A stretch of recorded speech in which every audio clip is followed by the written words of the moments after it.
And so we'll be bringing you some frame-ups for the coming keynote, and we're going to be coming back with some exclusive interviews following the keynote presentation. James, what are you most excited about in today's keynote?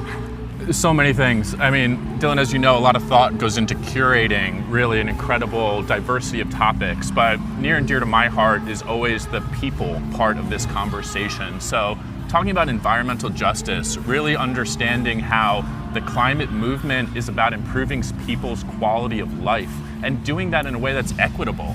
I just think that's so key. So to hear the kind of White House perspective on that, for me, is just going to be really inspiring to understand how we think about that really holistically at a national scale.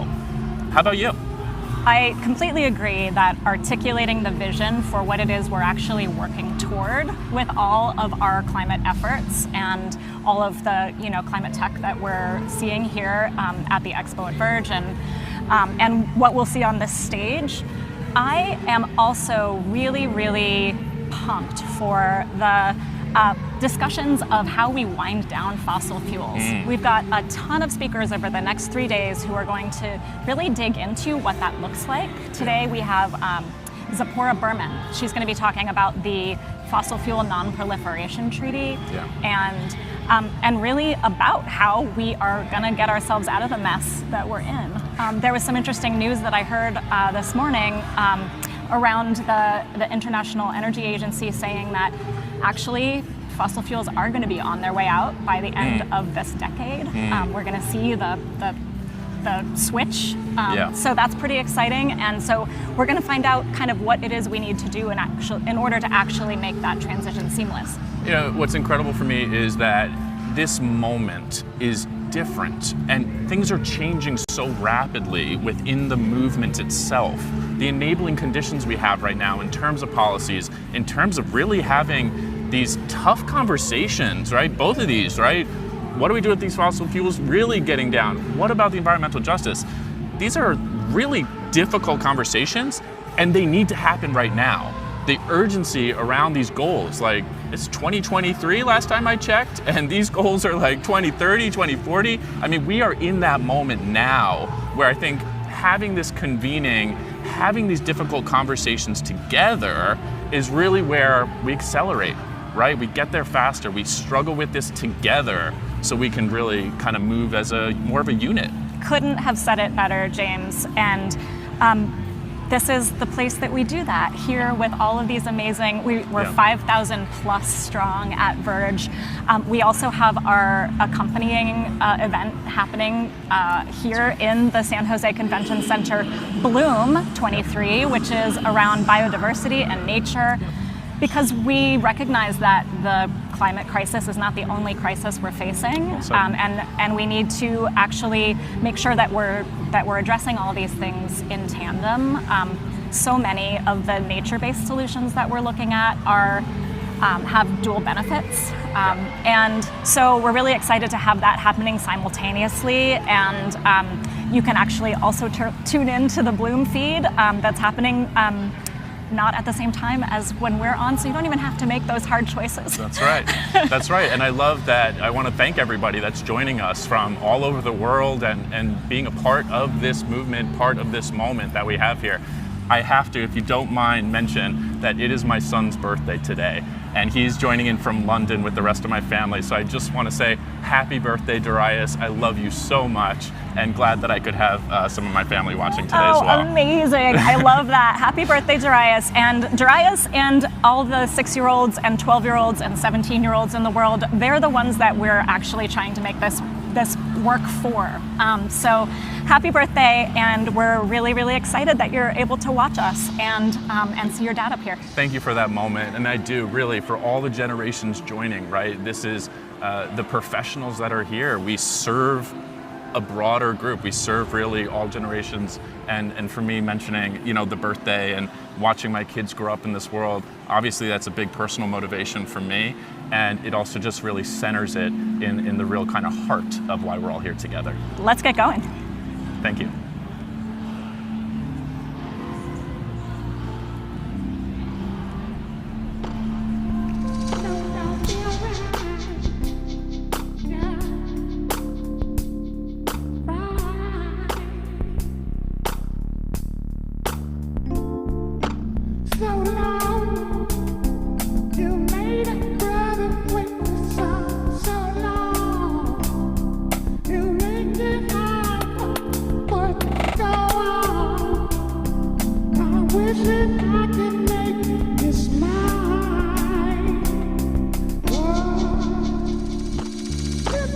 Please welcome to the stage the Ohlone sisters.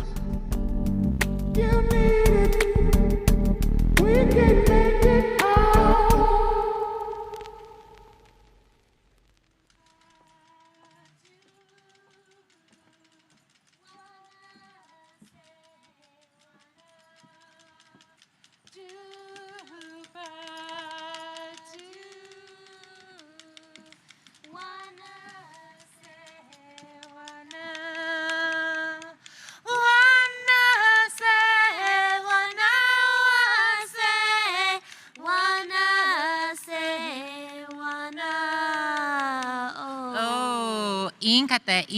Inkate, Ga Inkara Carla Marie Munoz, Gaha Costano and Rumson Carmel tribe, Gaha Rumson speaking Ohlone. So welcome, welcome, welcome, relatives. My name is Carla Marie Munoz, and I'm part of the Costano and Rumson Carmel tribe.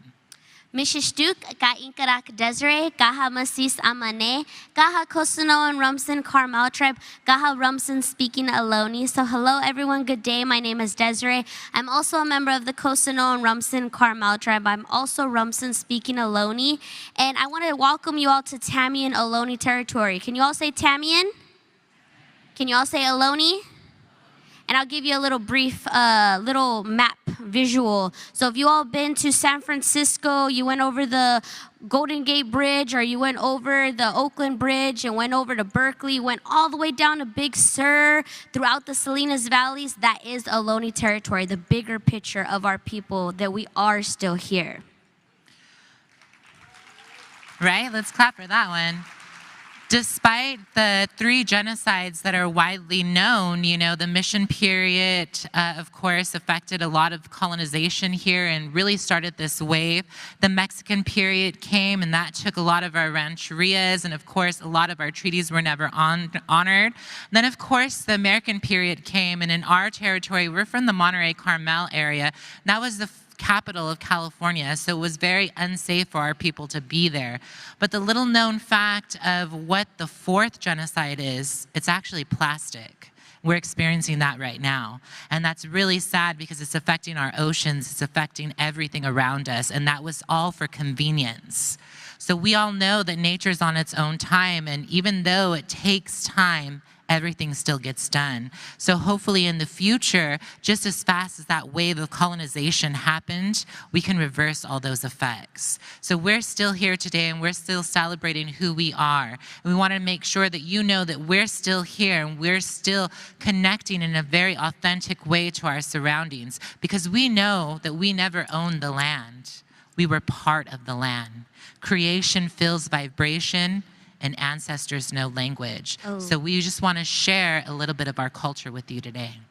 And we have less than 30 seconds now, so we want to honor you and serenade you with a beautiful song with the little bit of time that we do have. But hopefully next year, y'all can give us a little bit more time.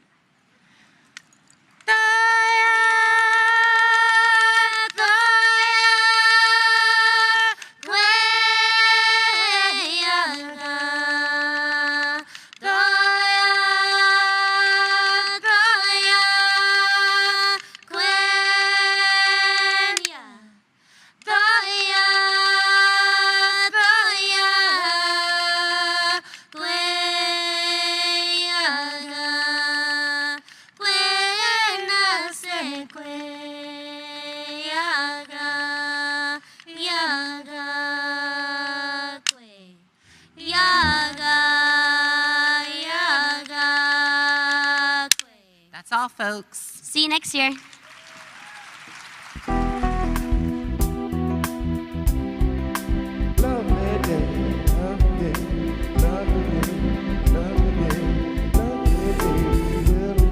Please welcome to the stage Chairman and co-founder of GreenBiz, Joel McCower.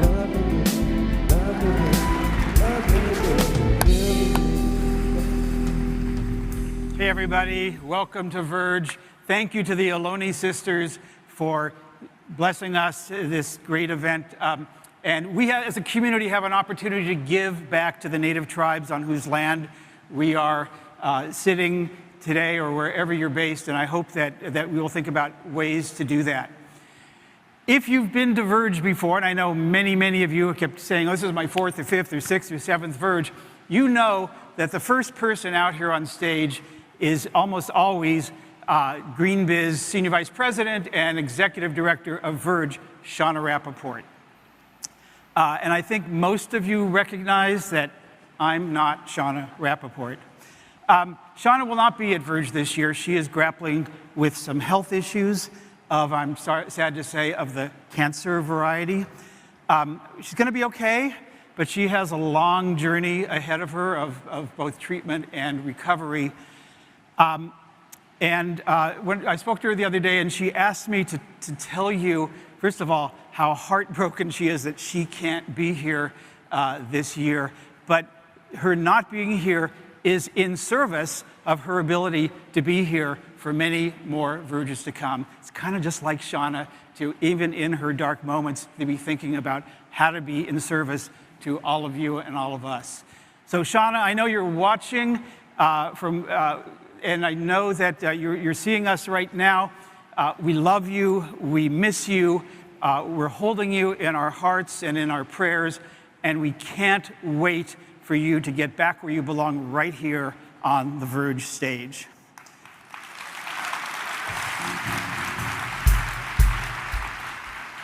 But that's just one of two things that I'm here to talk to you. The other is to introduce my colleague, this remarkable woman who stepped in some months ago to lead the team that wrestles this Hydra-headed event called Verge to today, and do so with grace and good humor and generosity that we know of Sarah Golden. 100 or so sessions, over 500 speakers. It's a remarkable achievement. But Sarah is an experienced whitewater rafter who knows how to navigate the twists and turns that life throws at you, and she has done an amazing job. So I invite you to welcome to the stage and thank my colleague, my friend, and your host for Verge 23, Sarah Golden.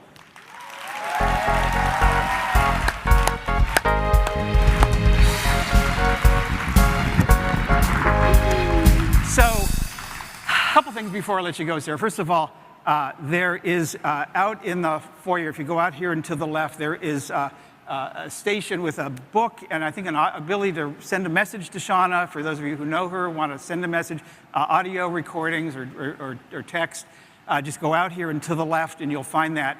But the other thing, I had an idea of something I want to do, with your indulgence, is to do something that's very Shauna-esque, which is to do a group selfie, and I mean a group, I mean 1,000 of you in this room.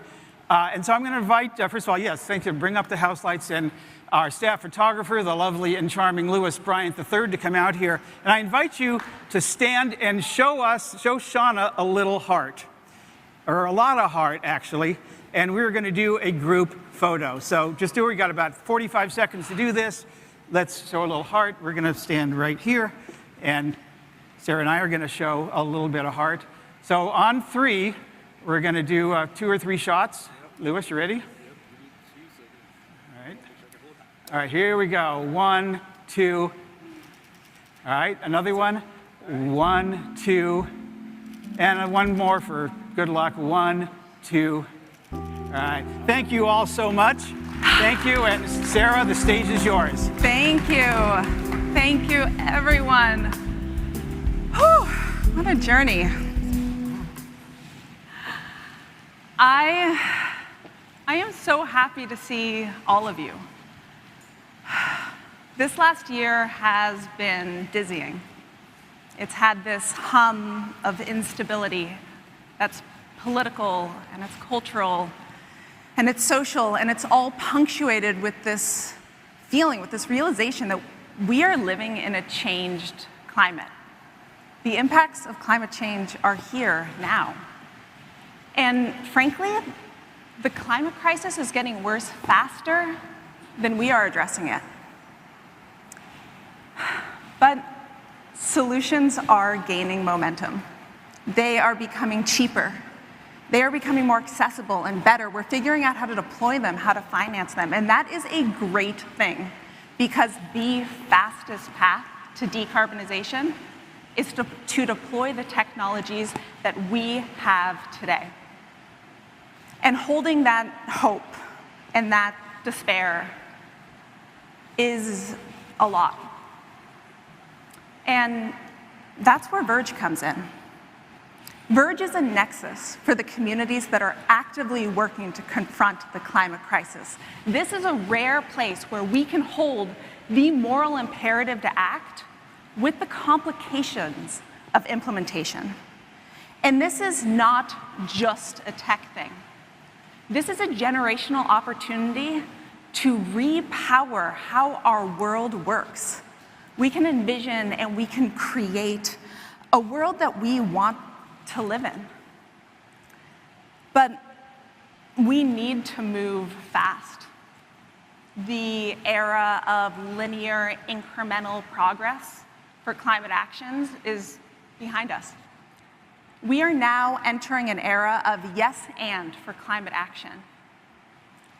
Yes, we want a livable world, and we want a good life that is accessible to all. Yes, we want to deploy climate tech, and we have got to stop using fossil fuels. Thank you. Yes, we want action, and we need impact. We have a chance to do this better, to repower and empower communities.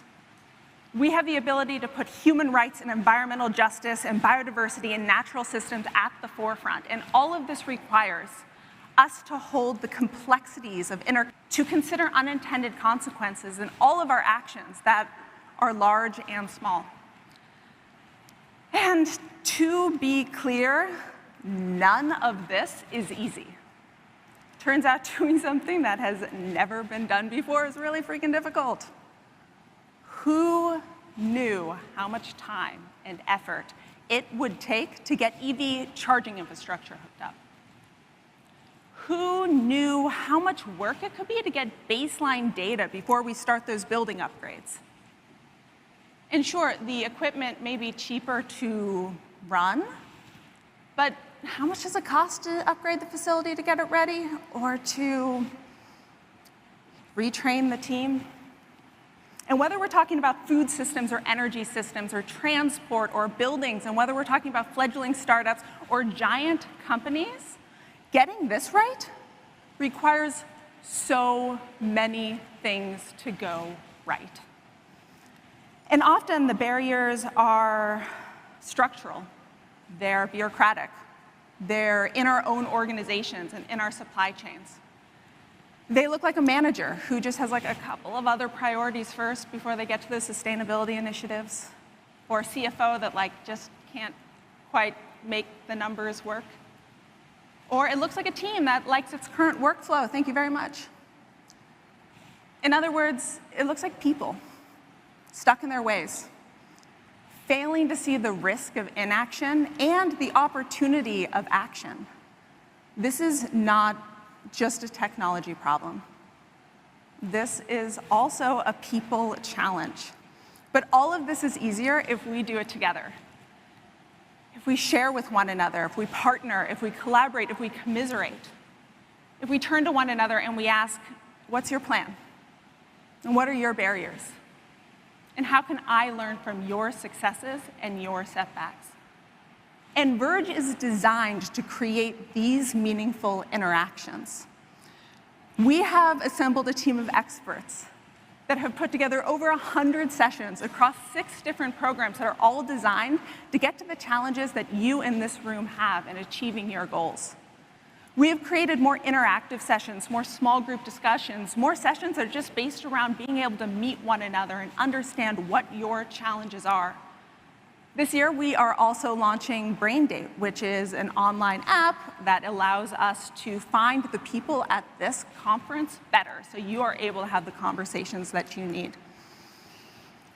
In short, we have curated the conditions for you to learn from experts, from each other, and from the broader VERGE community, which is the largest ever, by the way. There will be over 5,000 people this week at the San Jose Convention Center.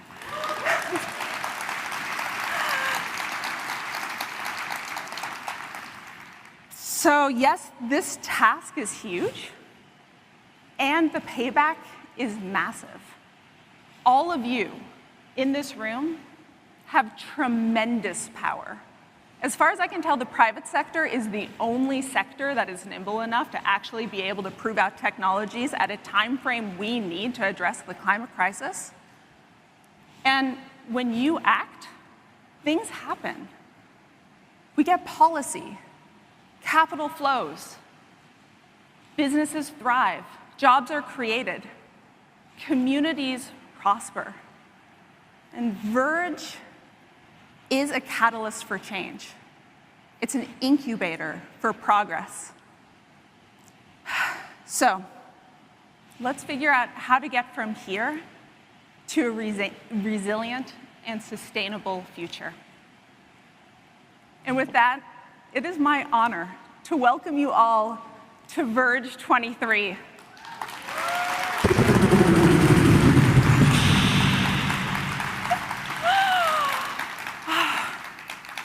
We have an incredible program planned for you today, and it's starting out with a friend of mine, Shail Khan.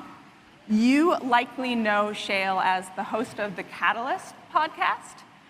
He is also a partner at Energy Impact Partner, where he invests in revolutionary climate tech. And he will be joining us today to talk about the state of climate tech. So I'd like to invite out Shail Khan.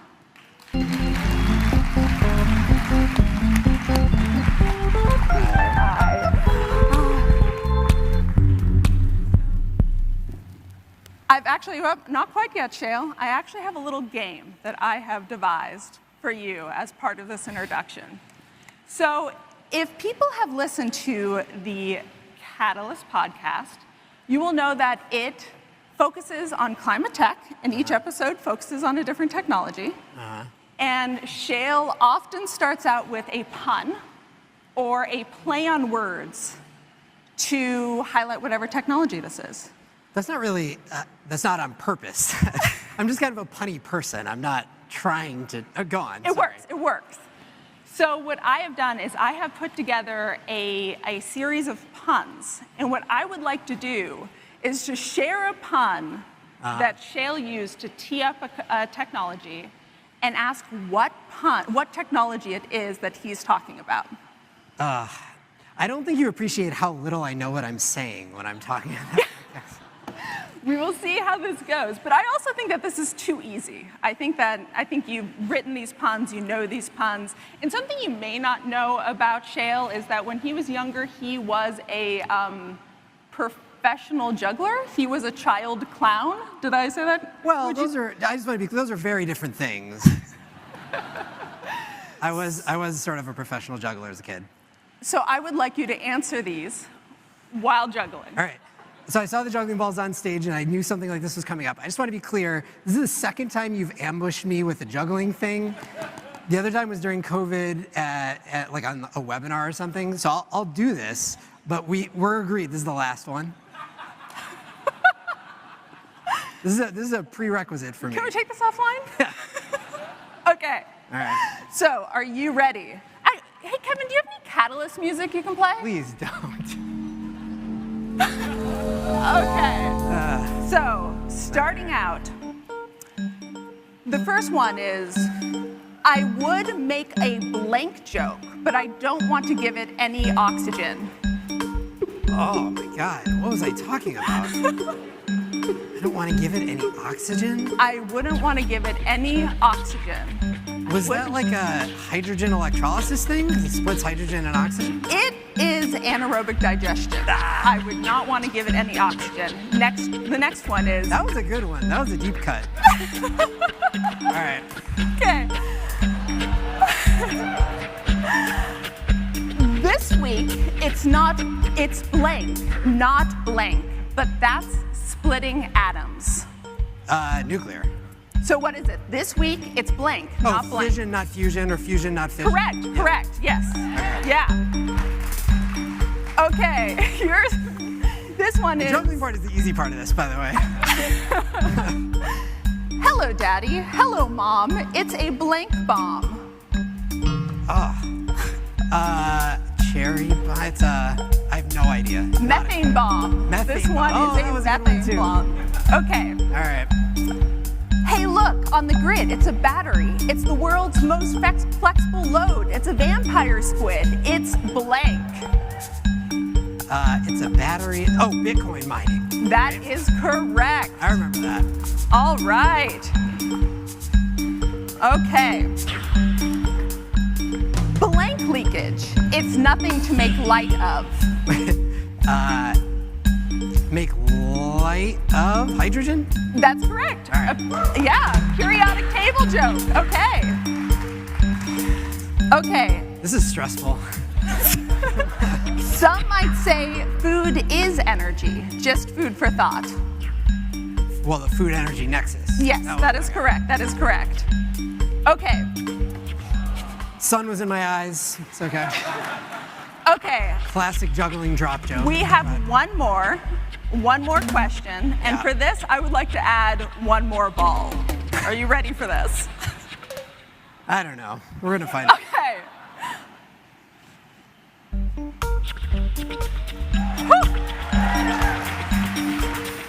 What? So fast. What is the drinking game your wife has developed around your podcast? Oh, I say everything in numbers. I'm like, there will be 3 things that will matter in terms of methane, and then I list 3 things. That's correct. That's correct. So you can now play along next time you listen to Catalyst. Thank you so much. I will now get off the stage. This is yours. Thank you. I just want to be clear, we all agree this is never happening again. You all heard Sarah confirm it. All right, that was unexpected. Okay, on to the state of climate tech, super relevant. Okay, so my job is to spend 15 minutes talking about the state of climate tech. There's obviously way too much going on in climate tech to talk about in 15 minutes, but I will say this to start. I'm excited about the fact that climate tech is a thing. You know, I was thinking back on, so I've been doing stuff in what we now call climate tech, but did not for a long time for my whole career. And for most of that time, first it was clean tech, right? And then that fell out of favor, and then we stayed away from that term, and we started grasping around for things like sustainability and resource efficiency and whatever else we wanted to call it. And then like 3-4 years ago, climate tech emerged. And now we had something to call it again. And it has really like galvanized a movement, community, and a sector of sorts in a way that is incredibly exciting. So I'm happy to be able to talk about the state of climate tech. I think I have 3 things that, as I was thinking about the state of this space, matter to me at the high level. The first is that it's actually, the way that I think about it at least, it's fairly simple. It's fairly straightforward, which is appealing. The second is that I wouldn't confuse simple with easy. It's hard. That's no big surprise. Everybody knows climate tech is going to be hard to achieve what we need to achieve, but I think it's perhaps even harder than we give it credit for often, and harder in different ways. And the third is sort of an orthogonal thing, which is basically the way that I think about climate tech, the tech portion of that, the technologies that need to be developed to get us to the promised land. They come in waves, and any given technology fits somehow into a wave. So I'll talk a little bit about that. So let's start with why it's deceivingly simple. To me, when you really boil it down, climate tech is easily measurable in a single metric, which is tons of CO2 equivalent, right?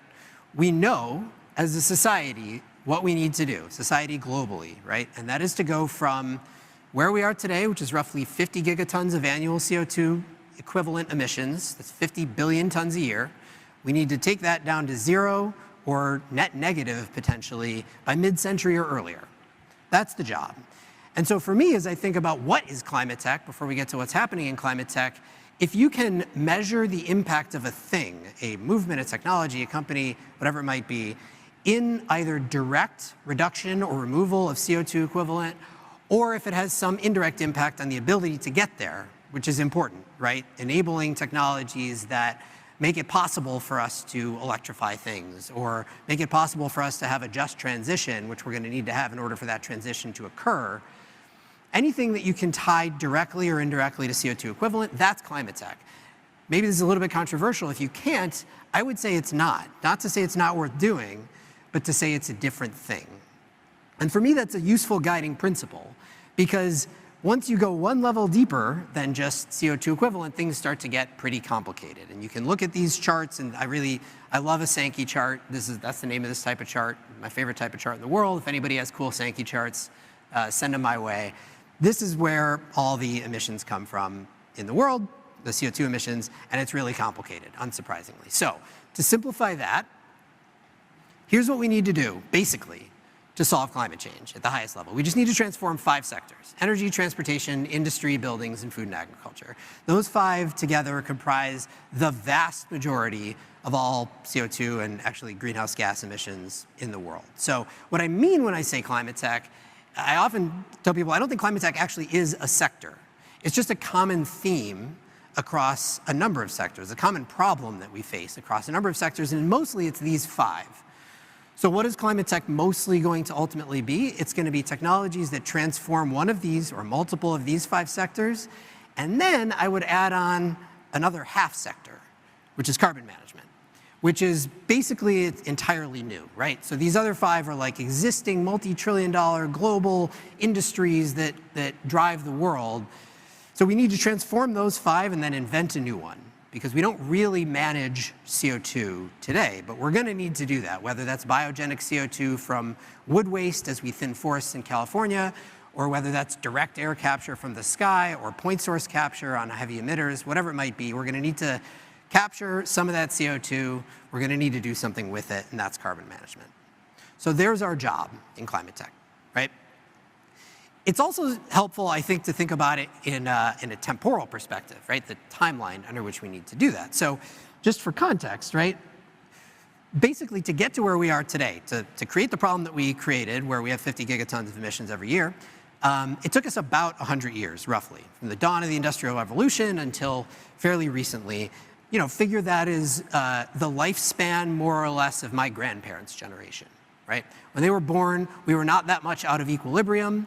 By the time they passed away, we were roughly at the spot that we're at today. So about 100 years to get there. And you know all the things that happened over the course of those 100 years. Amazing growth in our quality of living and population growth, but it came at this cost of emissions. So to contextualize the pace at which climate tech needs to happen, this is my son, Atticus. He's 20 months old right now, so he was born February of last year. This is him eating a mole drumstick, which is one of his favorite foods. And I think about it, unsurprisingly, because I have a young child, in the context of his lifespan, right? And so if to get to 50 gigatons of emissions, it took an entire lifespan, in fact, a little bit longer, 100 years, you know, what the IPCC math is telling us is that we need to get from 50 down to 0 and then negative, because we are probably going to overshoot by 2050 or earlier. So 2050, Atticus is going to be 28, right? He's going to be younger than most people in this room. It's really not a lot of time to reverse a 100-year-long trend. And so though climate tech and the idea around what we're trying to do is fairly straightforward, it's reduce CO2 emissions, the pace at which we need to do it is somewhat daunting. And that speaks to the other point, which is that it's really hard. When people talk about how the various components of climate tech and the sectors that it comprises, oftentimes there's this term that I'm on a soapbox, and so I get to shout from it right now. There's a term people have started to use that's hard to abate, right? And usually when they talk about hard to abate sectors, they're referring to things like industry and buildings and food and agriculture. You also hear it a lot often within industry in the context of steel and cement and chemicals. These are the hard to abate sectors. I don't disagree with that. I think it's going to be hard. But the implication there is that some of the others, and I think particularly people are referring to energy, will be easy. And I don't think that's true at all. So I want to spend 1 minute just talking about energy. It's partially because I spend most of my time there, but also because I think it's indicative of how we have to think about the types of challenges that we face here. So to the highest level, The heuristic for how do you solve climate change in energy is also pretty simple. And I think most folks would agree with this. It is decarbonize electricity, then electrify everything you reasonably can electrify, thereby switching things onto a decarbonized grid, and then pick up the remaining pieces via some combination of carbon management and clean fuels, right? So if we're going to do that, then the electrification part of that, step 2 in that journey, means we're going to, drive electric vehicles up to significant adoption, ultimately maybe 100% of the market, at least for light-duty passenger vehicles. We're going to use heat pumps instead of gas boilers. We're going to turn some of industry into electrically powered. We're going to power a bunch of other stuff with electricity as well. And indeed, I think a lot of that is going to happen. A lot of that is going to be great. But I do want to point out the magnitude of that challenge that it introduces in the energy sector. As it stands today, I think people often don't remember this, electricity is about 20% of final end-use energy consumption. So of all of our energy consumption in the United States, 20% is electricity, the other 80% is not. And what we're doing in the context of electrifying things is shifting that mix, right? And so if you add it up in sort of an extreme version, you take current electricity consumption and you add all the light-duty vehicles and the heavy-duty vehicles and the space heating and industrial process heat and then a bunch of other stuff, expectations are that we might double or triple the size of the grid, the demand for electricity. So what we're trying to do in solving the problem around energy is decarbonize the electricity sector while we are doubling or tripling it. And that is not the historical trend, right? We've been in a period of fairly flat electricity demand, save for GDP growth, for a couple of decades. So we're bending that curve back upward, and we're bending it fast while we try to decarbonize the entire sector, which is to say that I don't think it's an easy to abate sector. I think there's a lot of work to be done there, and lots of opportunity around the periphery if you think about all those challenges that get introduced, which speaks to my final point about building a wave or riding a wave. So I'm in the business of venture capital. I invest in early stage technology companies that do something that is going to help mitigate climate change, right? And I see a lot of companies and they're telling their story and pitching their vision. Usually at some point, I either answer myself or ask them the question of, are you going to build a wave or are you going to ride a wave, right? And what I mean by that is, I think what's going to happen in order for 50 gigatons to turn to zero, in order for climate tech to remain a vibrant sector, is that a bunch of major technology transformations are going to have to occur, right? And for every one of those, as I said, they're going to have to transform these sectors of the economy that are like as big as literally anything else. I was trying to think about the largest sectors of the economy that climate change won't touch. It's probably none, but if you're going to point to one, maybe it's healthcare in the immediate sense, setting aside the health impacts of climate change itself.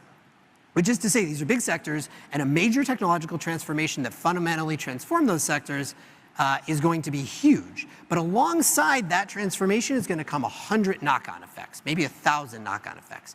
Other things that are going to have to get built around the periphery, the infrastructure to do it, the deployment models, other technologies. And so I think there is opportunity at both the build a wave level, which is to say, enable one of these massive transformations to occur where it otherwise would not, and at the one level beneath that, which is to say, if that transformation is to occur, here's a bunch of other things that need to happen. So, classic example of this, right? Electric vehicles. I think you can pretty safely say that we would not have the level of adoption of electric vehicles globally, I should say today, that we do were it not for Tesla. Now, maybe we would have ultimately made that transition anyway, it would have occurred at a different rate, et cetera, et cetera. But Tesla was, no question, wave creator, right? The wave of electric vehicle adoption was built by one company and then a million other things happening that enabled that company. But really one company.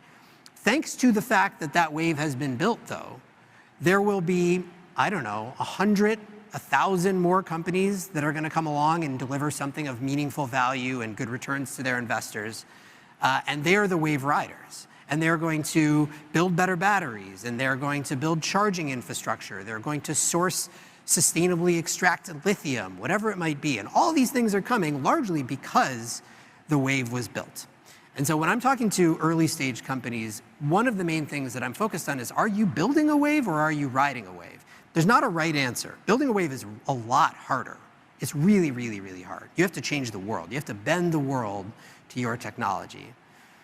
But if you can figure out what waves are being built, you can time them right, and you can build something of value in the context of that transformation, then riding a wave is an incredibly smart strategy as well. So I'll finish it up by just saying I'm like the world's worst surfer, but I intend to ride a bunch of these waves. This is sort of what I've been trying to do my entire career, long before climate tech was called climate tech. We've had a number of waves. They've had the capacity to be ridden, right? And some of them are cresting now, the wave of renewable energy being cost competitive. What an amazing thing to say today. If you had been at Verge 10 years ago, that absolutely would not have been true. And that was a wave that was clearly building then and has now reached critical mass globally. There's so many more waves to come. And so for me, it's just incredibly exciting to be in the circle of people, which is everybody here, who is trying to build or ride one of these waves and hopefully is a better surfer than I am. So with that, thank you. And I look forward to spending time with you all over the next couple of days. Thank you so much.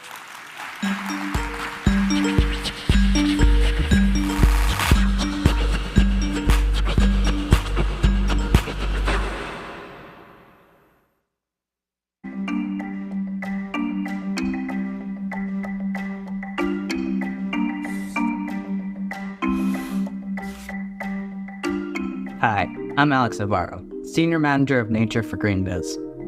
In the world of carbon, natural climate solutions are having a big year. My overhyped trend is planting new forests. A recent study looked at a subset of Fortune 500 companies and found that 98% had been involved in tree planting projects.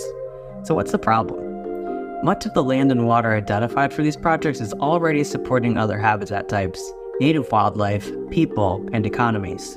And the traits that make forests such long-term carbon sinks, like large trees, soil accumulation, can take centuries to recreate. There's a more effective, immediate, and low-cost approach, and that's the protection and improved management of existing forests. Natural forests store more carbon in living biomass, coarse-woody debris, and soils. So let's take care of existing forests and the communities that steward them before planting more.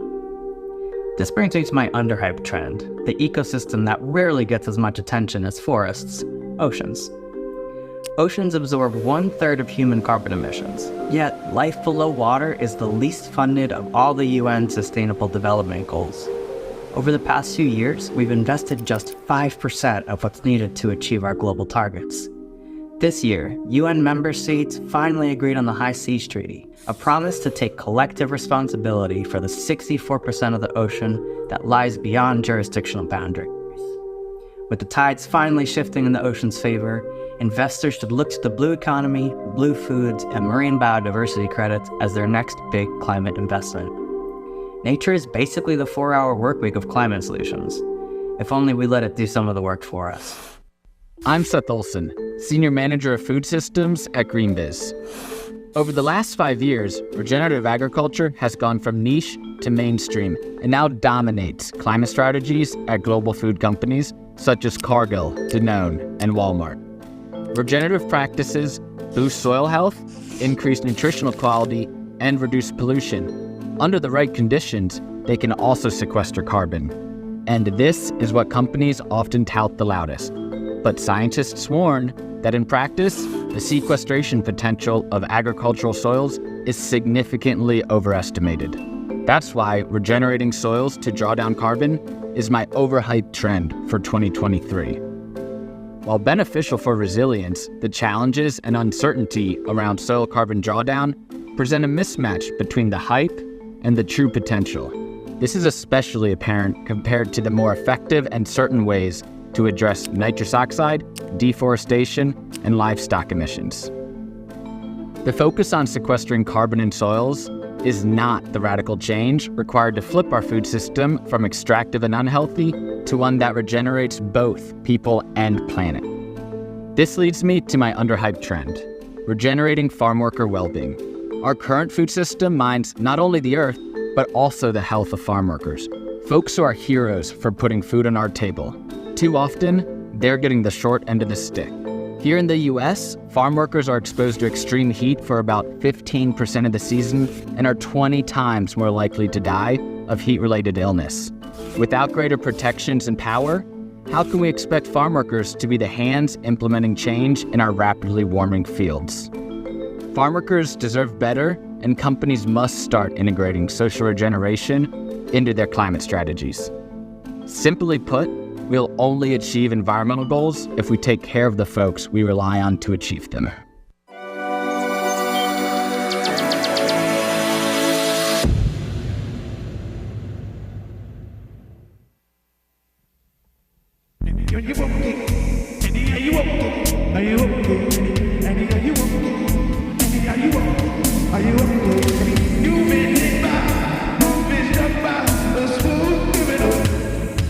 So when I asked people who was the best person to speak about our need to get serious about addressing fossil fuels, one name came up again and again, and that's Zipporah Berman, who is the chair of the Fossil Fuels Non-Proliferation Treaty.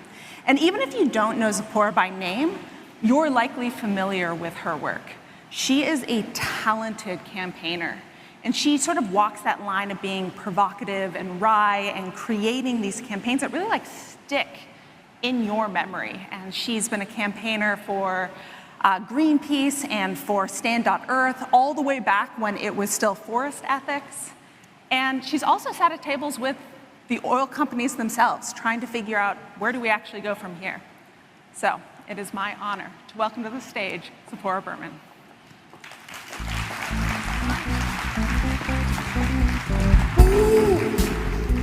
Thank you so much, Sarah, and it is so incredible to be here. I mean, 5,000 people working on climate tech. You people give me hope.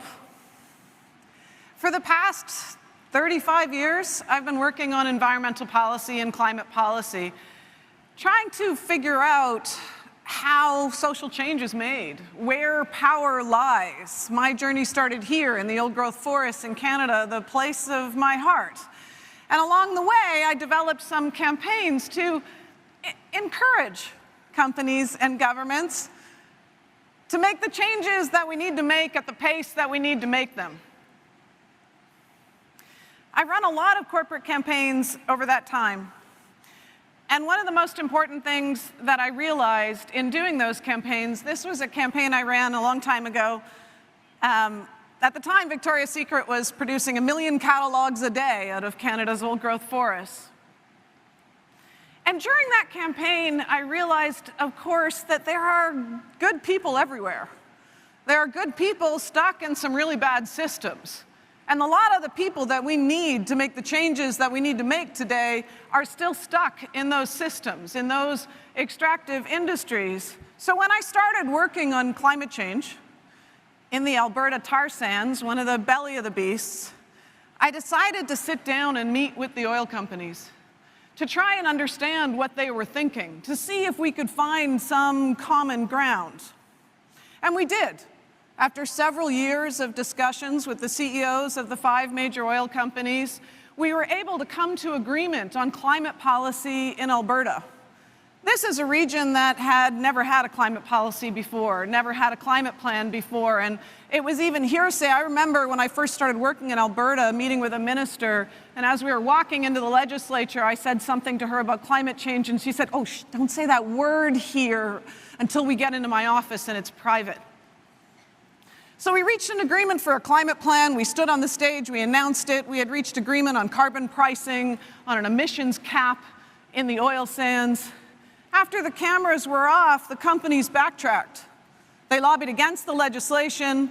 They ensured that a new government was put in place who immediately eliminated the legislation. They ran ad campaigns fear-mongering on price and scarcity. And I started looking globally at what these companies were doing, because I learned a lot in those discussions. There are some really good people in the fossil fuel industry. And I think some of the people that I worked with were horrified to see what their companies were doing after the fact, after we had reached those agreements. And what I found is, although the companies are talking a good game and spending, in some cases, over 80% of their budget on their ads about how they're becoming energy companies, how they're investing in renewable energy, for the most part, the industry is investing about 1% in renewable energy and 99% in growing more oil, gas, and coal. When we look at how much they're spending lobbying, there's lots of data now from Influence Map and others that is showing us that these companies are successful in weakening climate policy at every level of government and internationally. When you add up what they're spending on advocacy, on their public relations, and not just their lobbying, it's in the billions. One study that was done in Canada looked at how many meetings are the companies having with the government. 11,000 meetings in 7 years, about 6 meetings a day between oil executives and our government officials. One of the most, I think, horrendous things I discovered was that the companies are promising technologies to clean up oil and gas, to reduce emissions, carbon capture and storage. But when you look at their success rate over the years versus their projections and their promises, it's not working. It's not working at scale, yet they're continuing to make these promises, and those promises are being baked in to our plans, our legislations, and the billions they're getting from our governments. So why does this matter? It matters because 86% of the emissions that are trapped in our atmosphere today come from 3 things: oil, gas, and coal. And those emissions that are trapped, of course, are what's creating the fires, the floods, and the storms, and the heat waves sweeping our planet. In fact, the Paris Agreement, the world's climate agreement, it doesn't even include the words fossil fuels, or for that matter, oil, gas, or coal. Because the fossil fuel industry has been successful in making itself invisible. Right now, we're on track to produce 110% more oil, gas, and coal between now and 2030 than we can ever burn, or it will burn us. In fact, if we produce that much, it puts us on track, not for a 1.5 degree world, which is our goal under the Paris Agreement, not even for a 2 degree world, but for a much hotter world. So how is this happening? Because climate policy has been designed on a theory that the price for renewables and battery storage and other technologies will go down, demand will peak and go down, and the markets will constrain supply. So we've been working, and our governments have been negotiating on emissions and targets, but allowing production to increase. And the fact is, that theory's not working. Why? In part because we're giving $7 trillion a year in public money to the oil and gas and coal industries. That's about $11 million a minute in subsidies. So where are we today? We have pledges to about 1.5, our goal is 1.5. We have pledges a little over 2. Current policies will take us a little over 3 degrees. Where are the oil companies? If you look at their plans, they're planning production levels that are equivalent with a 3 to 4 degree world, not exactly net zero. So emissions are, of course, going up, but we need to get to a 45% reduction by 2030. How do we do that? We know what we're currently living in my country alone in Canada this summer. The fires lasted for 5 months. You could fit 50 countries into the area burned in Canada this year. And of course, tens of thousands of people lost their home, and around the world, millions of people lost their homes and their lives. The IEA reports that there's no need for new fossil fuel investment. And of course, civil society, indigenous leaders around the world have known this for decades and have been marching, saying, keep it in the ground. But there hasn't been a pathway for how we constrain fossil fuel production. We keep negotiating with fossil fuel companies, helping them with your technologies. We need to stop negotiating with them and start regulating them. They're not going to manage their own decline. And the bottom line is that it's not a transition if we're continuing to grow the problem. So what do we need to do? Around the world, a group of people are now coalescing around an idea for a companion agreement to the Paris Agreement, a fossil fuel non-proliferation treaty. It's a hard word to say. You can just call it fossil fuel treaty. The fact is, we need to stop the expansion, and we need governments to cooperate to do that. We need to manage a wind down of production along with the wind down of demand. And we need to do that in a way that is equitable and fair, because there are countries right now that are drilling for oil in the heart of the Amazon just to feed their debt. And we need to manage a just transition in a way that's fair and financed. So some say this is too big. It's going to take too long. We can't, but the fact is, we can't afford more of the same. And we know when we study landmines or chemical weapons bans or other treaties that at the point that countries propose it in the floor of the United Nations, it can be swift to create a new treaty. And no, some countries may never join, but they didn't join the landmine treaty either, or the nuclear treaty for that matter. But the journey matters, and we shifted what is acceptable. Already, 8 countries have proposed the fossil fuel treaty on the floor of the United Nations, including and led by countries in the South Pacific that are facing the worst of the disaster today in Vanuatu, yet another cyclone. But the good news is this movement is growing around the world. We have over 3,000 scientists that have joined the fossil fuel treaty, close to 1 million individuals, almost 100 cities, including LA, and many cities around the world who are endorsing the fossil fuel treaty. We have thousands of civil society organizations, and we've just started our business program. So remember right now, how you choose to spend your time and with whom is critical. Clean tech can't clean up fossil fuels. Right now, we already have enough oil, gas, and coal under construction to take us past 2 degrees. And there are many companies, some of you are here, who are working with companies like Exxon. Their use of AI will allow them in the Permian to expand to an increase of 50,000 barrels a day more with AI tools. And the US is already the largest expander of fossil fuels, oil and gas planned in the next 5 years. More oil and gas is planned to expand in the US than anywhere else in the world. Between now and 2050, close to 50% of everything planned is in the wealthy countries. So I know this is hard.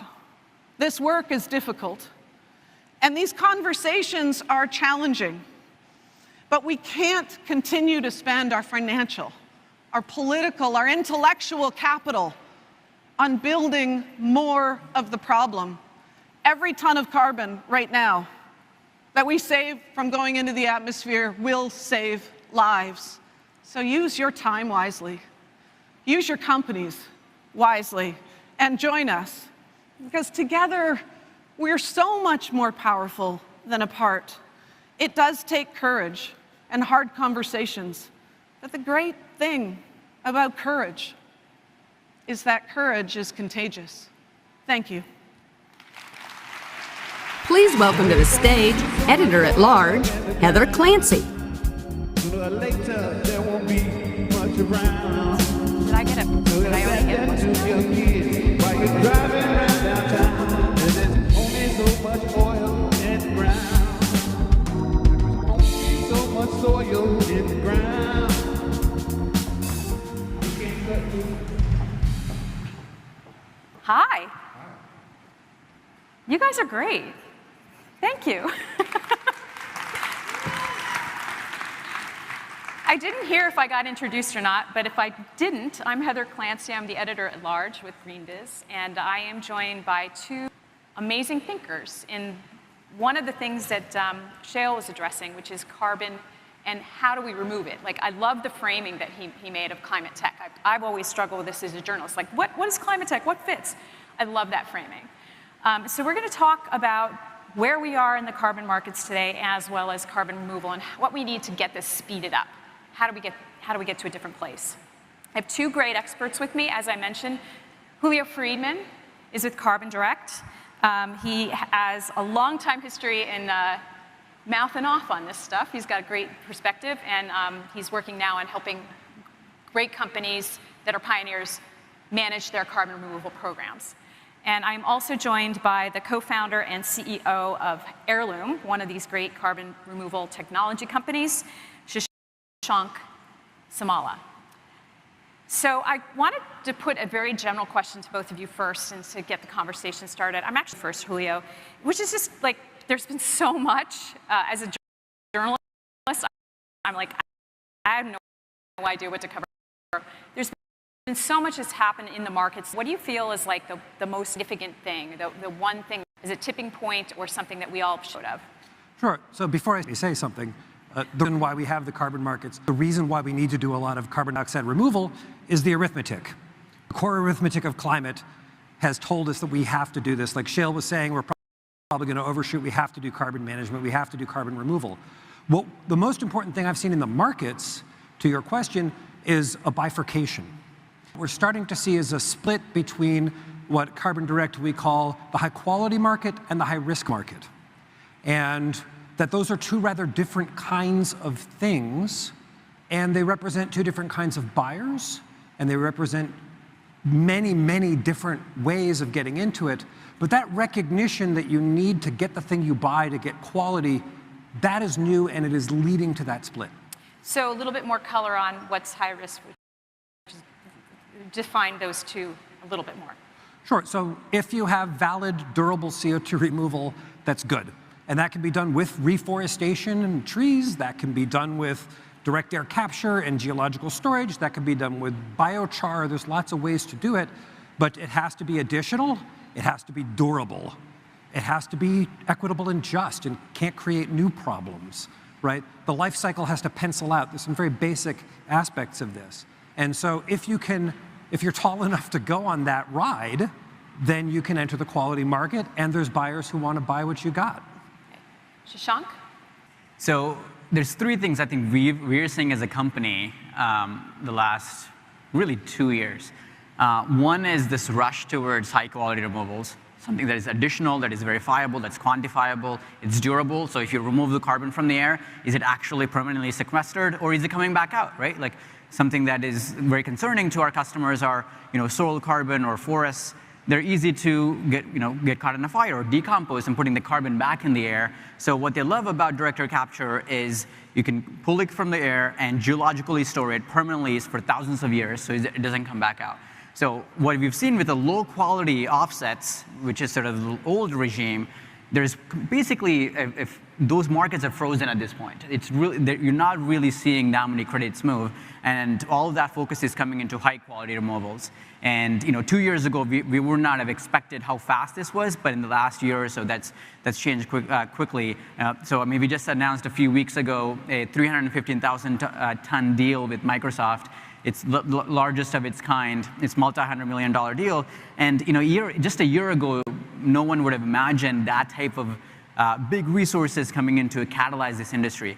The other thing we are seeing is federal support for high quality removals, specifically direct air capture. So we were just chosen for a direct air capture hub that is funded up to $600 million. We're building a 1 million ton per year hub in Louisiana.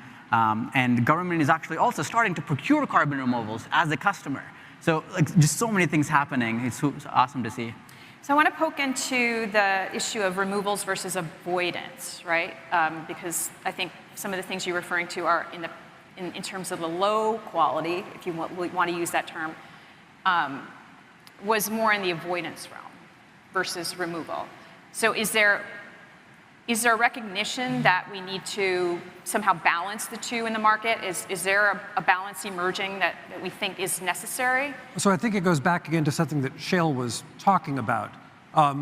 There is, in fact, a whole lot of valuable stuff to do, but if it's not actually removing carbon, then you shouldn't call it carbon removal. And that's actually what people want to buy, is carbon removal as a service. Avoided deforestation is a priority of the world. We got to do that. We haven't figured out how to stop chopping down forests. We should do that. Does that actually remove carbon dioxide? In most cases, it doesn't. Now, I want to be really, really clear about this. We believe that there are perfectly good RED Plus projects that do remove CO2. That's great. Most of those are avoided. Some of that's useful too. But there's an awful lot of stuff out there which is bunk. And we think that it's important for buyers to be sophisticated on the science, on the application, on the monitoring, on how you demonstrate this stuff, so that they get the carbon they bought. Yeah, it's really like the problem exists. There's nothing wrong about avoiding deforestation. We should absolutely do that as much as possible. The problem is, it's a round peg in a square peg in a round hole. Like you're putting this carbon financing mechanism, calling it carbon credit, into, and it's like if you really want to avoid forests, just like put in some absolute dollars to go and solve that problem instead of trying to add this carbon financing mechanism, which really makes it very tough. Right. So. I want to go back to what you were talking about in terms of the government. And I'm going to ask you a question about the voluntary markets next. But so tell me a little bit more about the government procurement and how that's helping reframe the market. Yeah, what we're seeing is the government getting very involved in helping catalyze the market. Like materials. Yeah, I mean, it's the infrastructure bill has about $3.5 billion towards creating and funding 4 direct air capture hubs, and each hub would capture about 1 million tons a year by the end of the decade. So we're talking, really big catalytic capital. And what we're also seeing is government procurement. So in the carbon markets right now, we are still wrapping our heads around exactly how do you measure, how do you verify, what are the standards, which is good, which is okay, and which is bad. Right now, who is the enforcer of those values and standards? And we're seeing the government step in and say, hey, here's the good stuff and here's the not so good stuff. What does not so good mean? Right, so again, we've published our criteria for what high quality is. I encourage everyone to go to Carbon Direct's website, go to the criteria for high quality CO2 removals. This is something we do every year with Microsoft. We published it back in June. And those things that I talked about, additionality, durability, is it measured and monitored? Is it verified? Is it just? These things are pretty straightforward, and that's what quality is measured. And for every single pathway, whether it's carbon dioxide removal by trees or by soils or by biochar or by enhanced weathering, we say, this is what you must do, this is what you should do. There's no mystery to this, actually. It's pretty straightforward. Yeah, setting a baseline, and then on top of that, there's nice to have. But I want to go back to something that you had just talked about a moment ago, Shashank, which is this government procurement. The Department of Energy has just put out a solicitation where they said, hey, we want to buy quality CO2 removal. And this is what's interesting about it. First of all, like all clean technologies, in fact, all major technologies were started by government procurement. Doesn't matter whether it's flat screen TVs or semiconductors or LEDs or batteries or solar panels, like there was always a government procurement that got you down the learning curve. That's great. The other thing about it is they're going to define what they say is quality. The Department of Energy will say, you must be this tall to go on this ride. At which point, if you're not that tall, they're like, well, we'd like to help you get better, but we can't buy from you yet. It also means that they can say, we'll have another round in the future when we have more money. We would love to invite you back. So this is a virtuous cycle. It spins up the definitions of quality, the creation of standards, and ultimately those things are going to feed into a compliance market. Because right now the market's entirely voluntary. We are doing this because we believe it's important, not because it's required by law. Those standards that group like DOE procurement's going to lay out, or the EU Fit for 55 provisions, these things are going to define quality in a way that creates a compliance market, which will then be much, much larger than the voluntary market. What's the time frame? I mean, like, we keep talking about, sorry, I've known you a long time, and we've talked about this for a long time, but realistically, I mean, we could see another swing back to a different place. So standards is the hard boring of boards. You'll learn by doing, you got to try stuff. But there's 2 different ways that standards appear.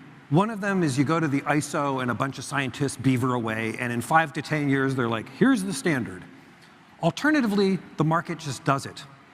So the standard for USB 2.0, no government agencies were in there. A bunch of buyers and a bunch of sellers said, this is the standard. This is what we're going to do.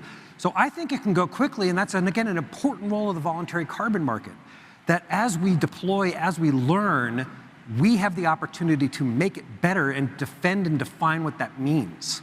Right. And so again, I think that's going to accelerate that bifurcation, but it's also going to bring in new buyers. Once people understand, oh, that's what quality is, then they're going to be more inclined to buy it. That actually, I want to continue with that point, because I love what some of these large tech companies are doing, and but how do we get more folks into this marketplace? I mean, there's still a lot of pioneering work. The deals that you're announcing, the deals that some of the other more successful direct air capture companies, they're hard for a certain company to be participating in. So how do we pull more buyers into this market? Eventually, the answer is compliance markets. So I think we have to do that. We have to do that, yeah. I mean, like, what is it? The voluntary market is a couple of $2 billion. The compliance market is at $800 billion. Like, 580, yeah, it's big. It's ridiculous, right? It's like, so that is eventually what gets us to net zero, right? But I think in the meantime, what these catalytic buyers are doing, you know, the Stripes, the Microsofts, Shopify's, Google's, Meta's, I mean, there's a good section of them. Yep. They're driving tens of millions of tons of demand, and given that the supply of this market is still constrained, right, over the next few years, we're all ramping up to millions of tons. It's you know, it's a lot of the times I hear the word supply constrained market. But in many ways, like, it is over the next 5 years or so. But after that, we need the demand to follow. We need tens of millions to hundreds of millions of tons of demand, because without that demand, there is not enough demand signal for us to go and build these projects, which take multiple years to build. So these advanced market commitments, if you will, the things that we've seen a couple of, are they super important? We need more of them? We need a lot more, absolutely. So, you know, the thing about advanced market commitments, you know, is that they're bankable contracts.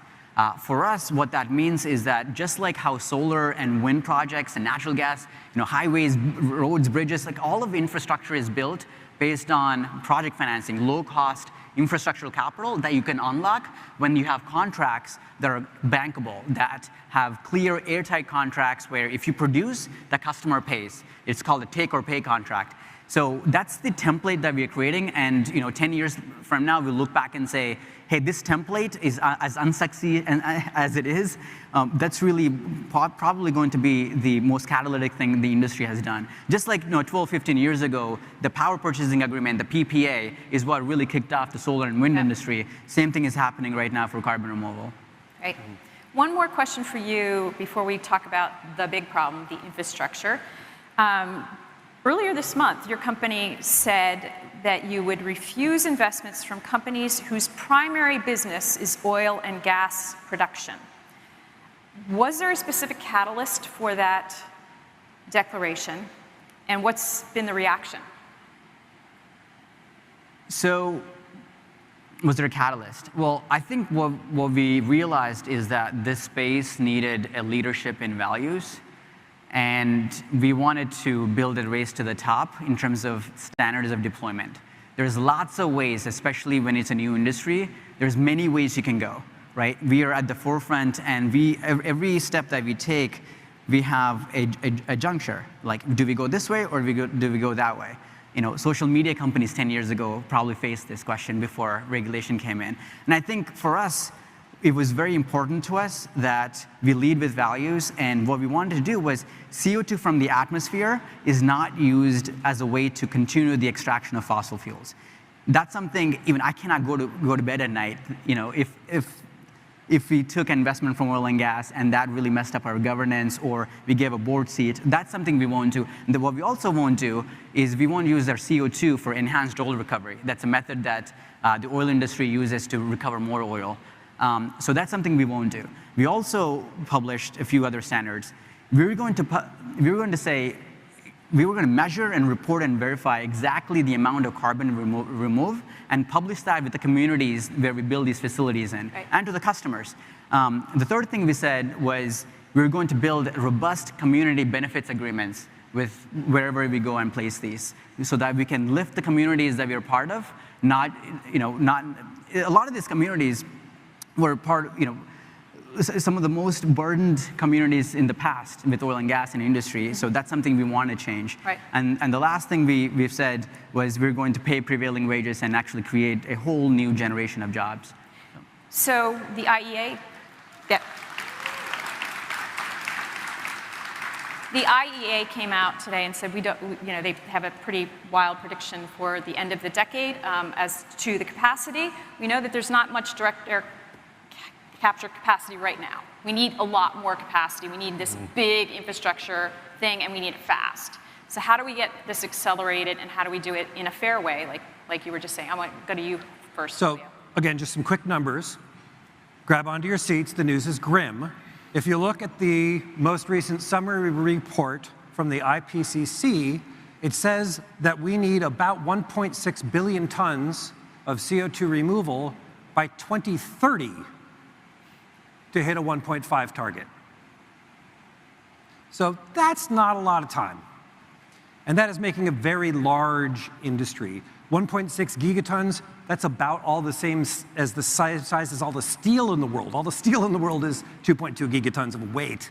So it's a big number. We got to go super fast and super hard. Government procurement helps, standards help, advanced market commitments, voluntary market actions help, investment in technology helps, but there are two things that keep me up at night, the things we really don't have to get this going.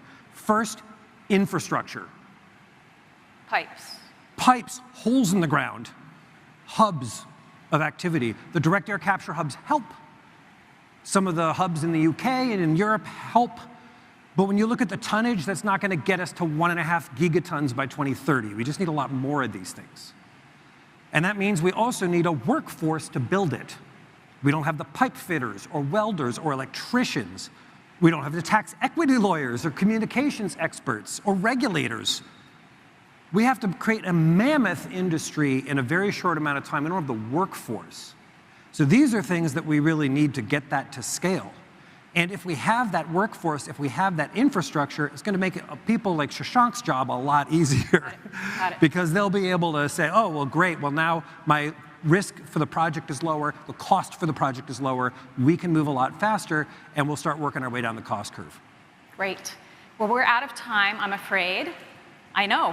What happened? Please thank them for their insights. I think we have a little more to say in about an hour. You have a panel. But right. With that, thank you very much for your attention, and we're on. And we're off.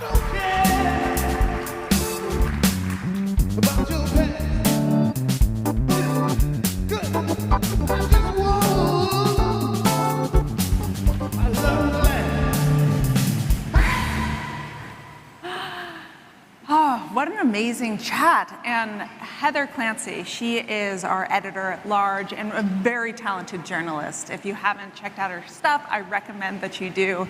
She has a piece this week coming out on finance admissions that I recommend everyone in this room read.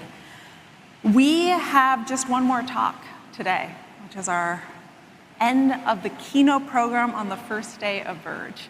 But this is just the beginning of VERGE. We have our first breakout sessions after this. And I encourage all of you to go to the reception, meet one another, continue these conversations. And I also want to have a special shout out to our sponsors. Without you, we would not be able to do this. This is a group of organizations that truly understand the importance of convening when it comes to addressing the climate crisis. I want to give out a special thank you to Deloitte and Hitachi and NextEra Energy, our foundational sponsors. And I also would love to, look at how many organizations there are here. This is incredible. I would also love to call out our sustainability sponsors as well, or our sustainability partners, which are the organizations that are making it so this event is as sustainable as possible, and offsetting all of your travel here and having zero waste partners for this event as well. So I would like to introduce our final speaker, who is Julan White Newsom. She is part of the White House Council on Environmental Quality, and this is a person that truly understands what it means for communities to be living under the impacts of climate change. She is from Detroit, and she has been in several different locations throughout the world during extreme weather, including during a heat wave in Paris in 2003, the Chicago heat wave in 2005, back when these were truly anomalies. And now she's part of the White House and making sure that as we're considering this clean transition, we're considering all people. So with that, it is my pleasure to welcome Dr. White Newsom for our final talk on the VERGE stage.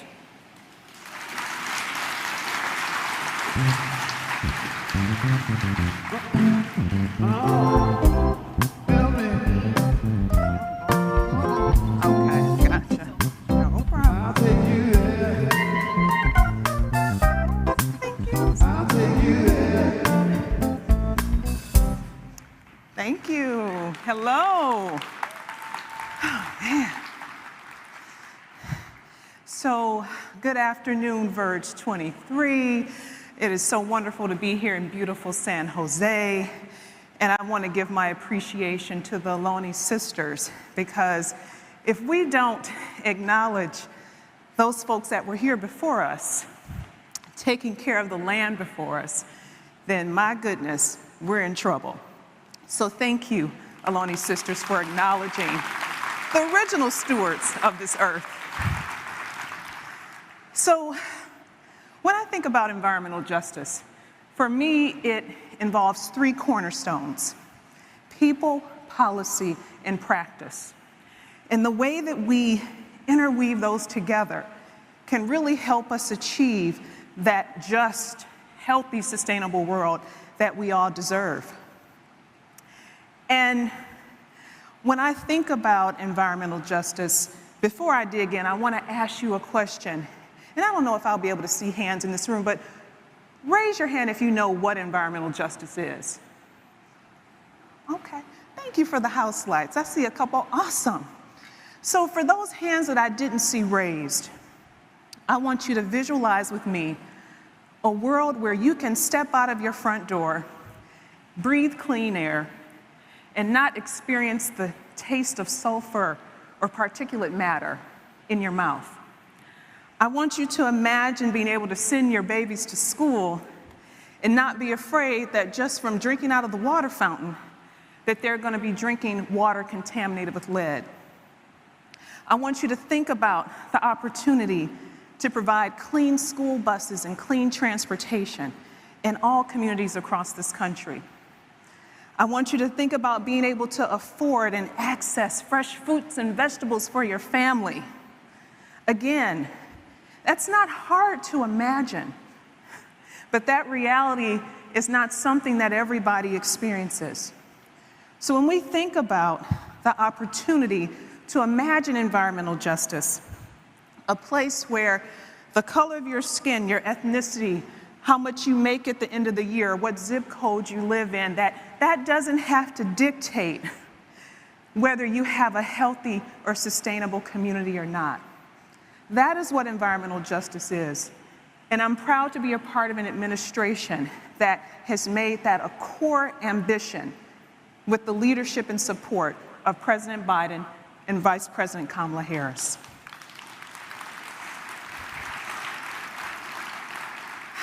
So the reason I'm up here is because I'm excited to be a part of this administration. But I also have some personal connections, and I call it my why I do this work. We know, and hopefully you know, and if not, you'll know after this, that unfortunately we have Black and brown communities, indigenous communities, low-income communities that unfortunately continue to be hit the first and worst and are the least and last to recover after climate extremes. The fact that I have family and friends and strangers that have been negatively impacted by climate change, it makes my why even more important. My grandparents on the screen suffered from extreme heat stress by living in their homes, and they weren't the only seniors in Detroit dealing with heat stress. Our houseless folks, so many others. My parents on the east side of Detroit, unfortunately, were displaced from their home 5 times because of extreme rain and flooding driven by climate change. And I don't know how many of you have gone through something where you've been displaced from your home, but it's traumatic. You lose things that you can't replace, and you have a fear that comes in every time it rains. So my why is connected not only to this administration, but to the people I know and the people I don't know. So I have this awesome privilege to be the first ever Federal Chief Environmental Justice Officer for the White House Council on Environmental Quality.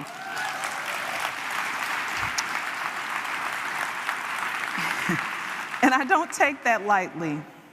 And for those of you that may not know the Council on Environmental Quality, or CEQ. Don't be mad, I didn't know either before I started working there.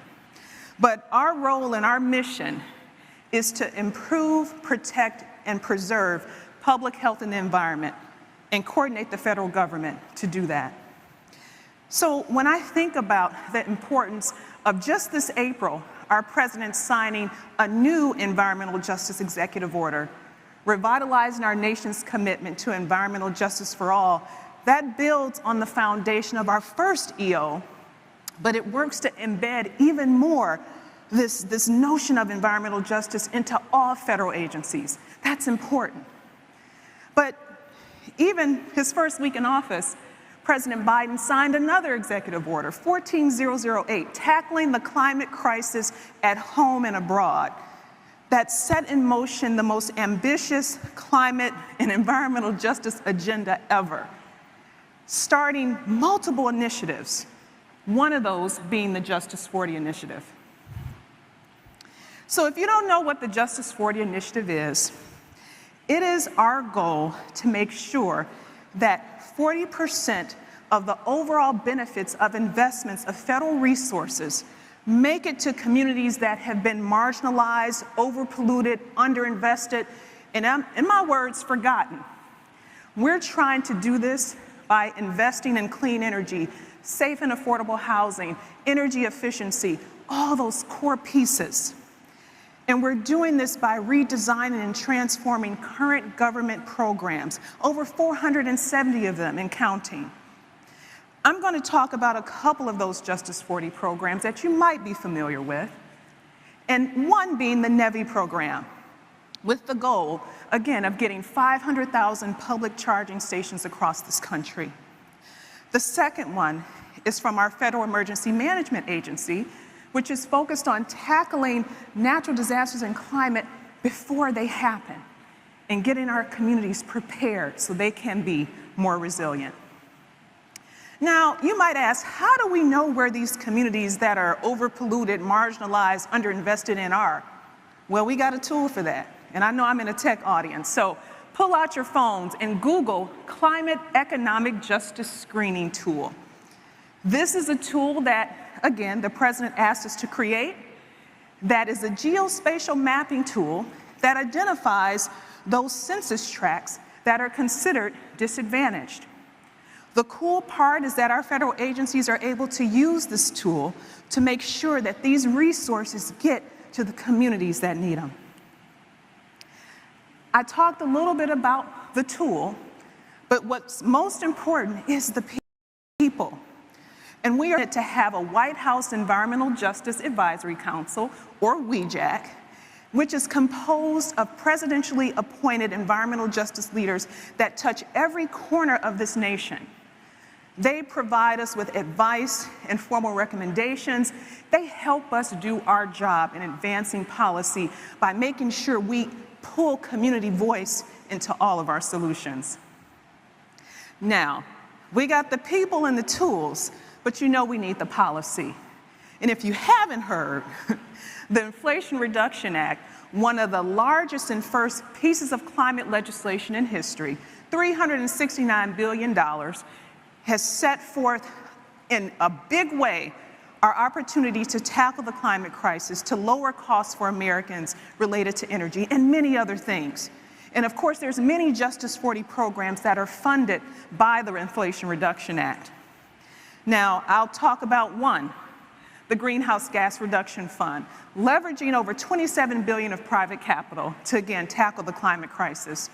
And this is a program that's being run by our friends at the Environmental Protection Agency, or the EPA, and they're doing a great job to make sure, again, that this Justice 40 program prioritizes those communities that have been left behind. So I'm talking about all this, policy, people, tools, but we need to make sure that the practice happens. And so as I think about the folks in this room, all of y'all are smart people, I don't even know you, but I know you're smart, I know you're savvy, I know you're connected, I know you have power and privilege, which we all do. And so I want to encourage you to go back to your workplaces and ask the question, How can I advance environmental justice in what I do? And so I have 3 simple questions that I've taken with me throughout my life that I want to leave with you today. The first, who is going to benefit from my policy decision or my decision to invest in a technology? Who will be the benefactors? Ask that question. The second, have I been inclusive? Have I talked to folks that maybe I've never talked to before? Have I made some new friends, as I tell my daughters? Have I been inclusive in my conversations to inform my policy decision or my investment? And last but not least, are there any unintentional consequences, both negative and positive, that might come from this policy decision? Again, keep those 3 questions in your back pocket, and I guarantee you will be one step closer to advancing environmental justice. So, as we think about this administration, we are blessed to have policy, we are blessed to have resources, and we are blessed to have practitioners that want to achieve that North Star of environmental justice. And particularly as it relates to climate, and I can't not say this on the stage, we released a national climate resilience framework a couple of weeks ago. If you haven't seen it, check it out. But all these pieces, again, crouched in the sentiment of people, policy, and practice, will help us advance environmental justice. I believe that. And so as you think about the little bit of my story I shared with you, and as you continue to create your own story, I want you to remember that we can create a legacy that we can all be proud of. So thank you for what you do, thank you for what you're gonna do, and have a wonderful Verge 23 conference.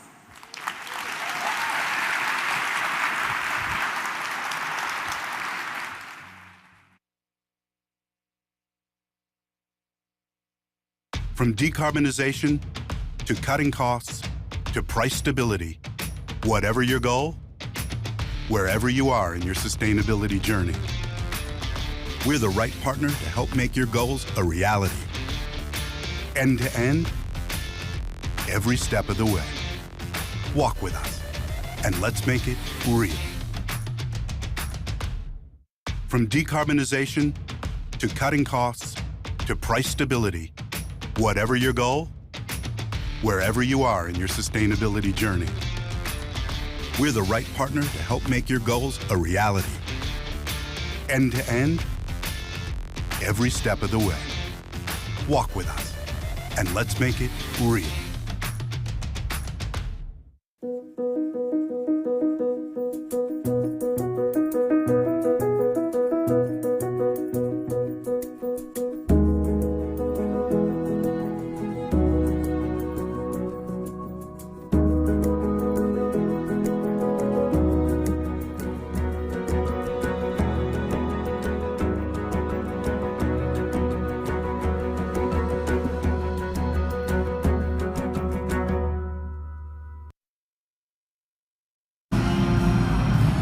Hello everyone, and welcome back to Sidebar.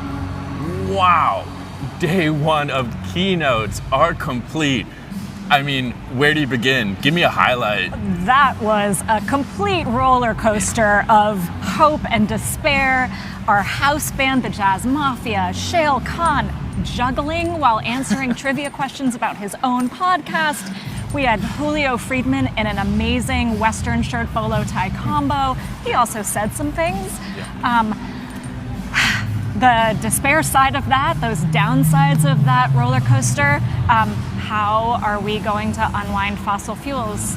Sephora Berman outlined some ways, but everybody's got to be on deck for that.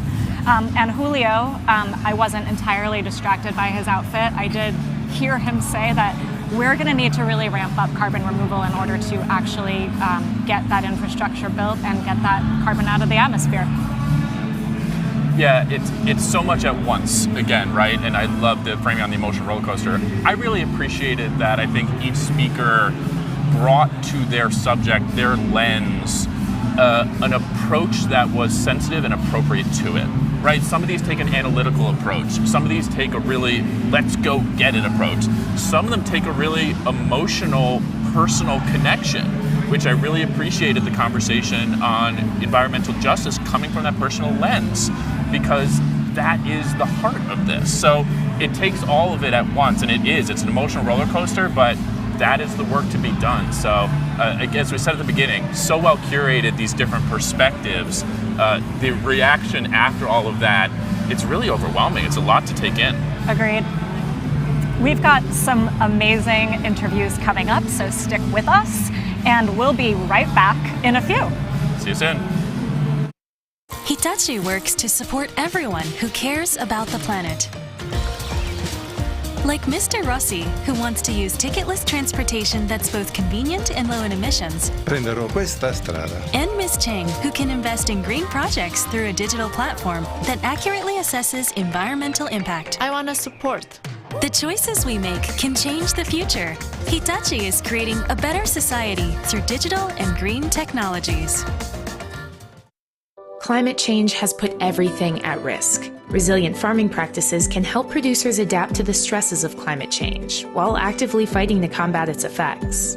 At Regrow, we're working to make resilient farming possible on every acre around the globe.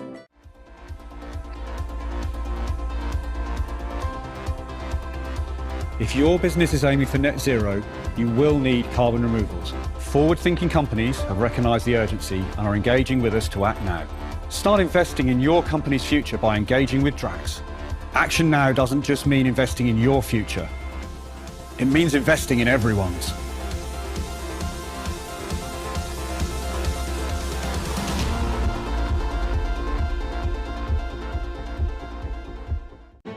When it comes to infrastructure sustainability, your goals are off in the distance.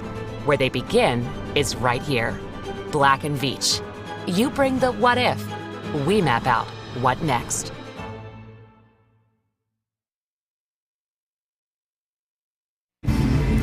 Welcome back to Sidebar. I'm Dylan Siegler with GreenBiz, and I'm here with my colleague James Ball, and we are really excited to have with us Kale Alam. He is the General Manager and Vice President at Hitachi. Kale, I want to ask you, many of us at VERGE are really here to explore how to implement technology to decarbonize. So when we talk about decarbonizing our economy, how do you talk about how this relates to your work at Hitachi? Well, thanks a lot. Thanks for having me today. So I would say decarbonization is a journey, and it's happening because of all the pressure that we're currently having to reduce the emissions, go to the net zero, all those kind of initiatives. But it's currently accelerating, as we see from what's happening in the market. It's moving very quickly. To decarbonize, it's changing the model of the energy system from being a bulk power generation, generate bulk of power, transmit it and distribute it, to more of a distributed energy resources, where you rely more on the green energy generation, from solar to wind to other small energy generation assets. And those are typically going to be distributed across. They're not going to be bulk power generation anymore. So there will be lots of decentralization of the power industry. To have this decentralization or to take place, you need to enable it with digital technologies. Digital technologies are all what we're talking about when it comes to robust telecommunication infrastructure, the advancement of the IoT, the advancement of the cloud, pushing the cloud back to closer to the edge where the process is taking place, and so on and so forth. Also the advancement of artificial intelligence and machine learning. All those technologies together are the enabling technologies to be able to decentralize and achieve the decarbonization goals. Fantastic. You're covering the technology side of it. I'm curious to ask about the business model side of it, right? One of those is like energy as a service. I'm just curious how you see the changing landscape of technology also impacting your business and business models and services. Absolutely, that's a great question. So opening the model to this decentralized kind of energy, it's opening also the door for a different type of customers. Customers that are not typically an energy utility customers. Those are, you can consider those as industrial kind of customers. And those industrial customers, they don't have the experience, they don't have the knowledge. I was with a customer a couple of weeks back, and he told me that I have these decarbonization goals. I need to reach to a specific, lower my emission with a specific range in 2025, go to net zero in 2030 or 2035. to achieve this, I don't have the skill set. I don't want to do like anybody else to buy RECs from unbundled markets and say that, okay, I get the stamp of green. No, I want to do it the right way. So I told him, this is music to our ears. We can help you to do that. So you will need, he needs support to plan this, he needs support to design this, to build it, and to operate it and run it. Beside that, he wants access to capital. So here comes the model of energy as a service. You provide capital, you help the customers to plan, to design, to build, to run and operate those systems. Those systems clearly are going to need digital platforms to help them work. Can you talk about how platforms and digitalization are helping consumers of energy and other resources to understand that consumption? Absolutely, absolutely. So digitalization, as I mentioned, it is the enabling factor for this kind of the new energy landscape. So with the advancement of the telecommunication infrastructure, currently you're able to put even the critical signals over wireless. Even the critical signals, critical infrastructure or critical signals can go over wireless technology. So you can run SCADA systems, you can take decisions, all of that over wireless technology. The advancement of the cloud, so you no longer need to have all the processing power intelligence running in the cloud, you can also run that closer to the process. So you're able to take some intelligent, smart decisions next to what the process is requiring. The advancement of the IoT sensors, the ability to have very low power sensors attached to the assets, providing you with the situational awareness of these assets, providing you with all the information that will help you forecast, be able to run the asset better. All this advancement of the IoT is the third element of the technology. And the last one is, of course, the advancement of AI and machine learning. That is definitely taking all this amount of data, making sense of it, bringing it at the same level and helping customers to take the right decision at the right time. It's so exciting. And I am curious, just in the 15 seconds we have left, what do you see as the future of this part of the business? Well, I see the future as, I would say that today we're seeing unprecedented acceleration of the decarbonization, which is music to our ears. We've been talking about it for the past 15, 20 years. With the incentives that are currently in the market, I would say that it's happening. We want to be part of that. It's happening. Love it. Thank you so much, Kale Alam of Hitachi. Thanks a lot. Electrada's 360 Charging as a Service is your fleet's complete electric fuel solution. We cover the design, build, management, and support of your fleet-tailored EV charging infrastructure with the potential to generate up to 70% in lifetime savings compared to doing it yourself. We cover 100% of your fleet's EV charging infrastructure and equipment costs. And with predictable pricing, you are protected from energy price volatility. Electrada's 360 Charging as a Service simplifies your transition to an electric fleet, a complete solution in every sense of the word. Learn more about how to energize your fleet with Electrada's 360 Charging as a Service. More companies than ever are making bold sustainability commitments, but less than 30% are on track to achieve them. Many organizations have the ambition, but lack the capabilities, tools, and capital to transform at speed and scale. NG Impact accelerates the sustainability transformation for corporations, cities, and governments around the world. Accelerate your sustainability transformation right now for tomorrow.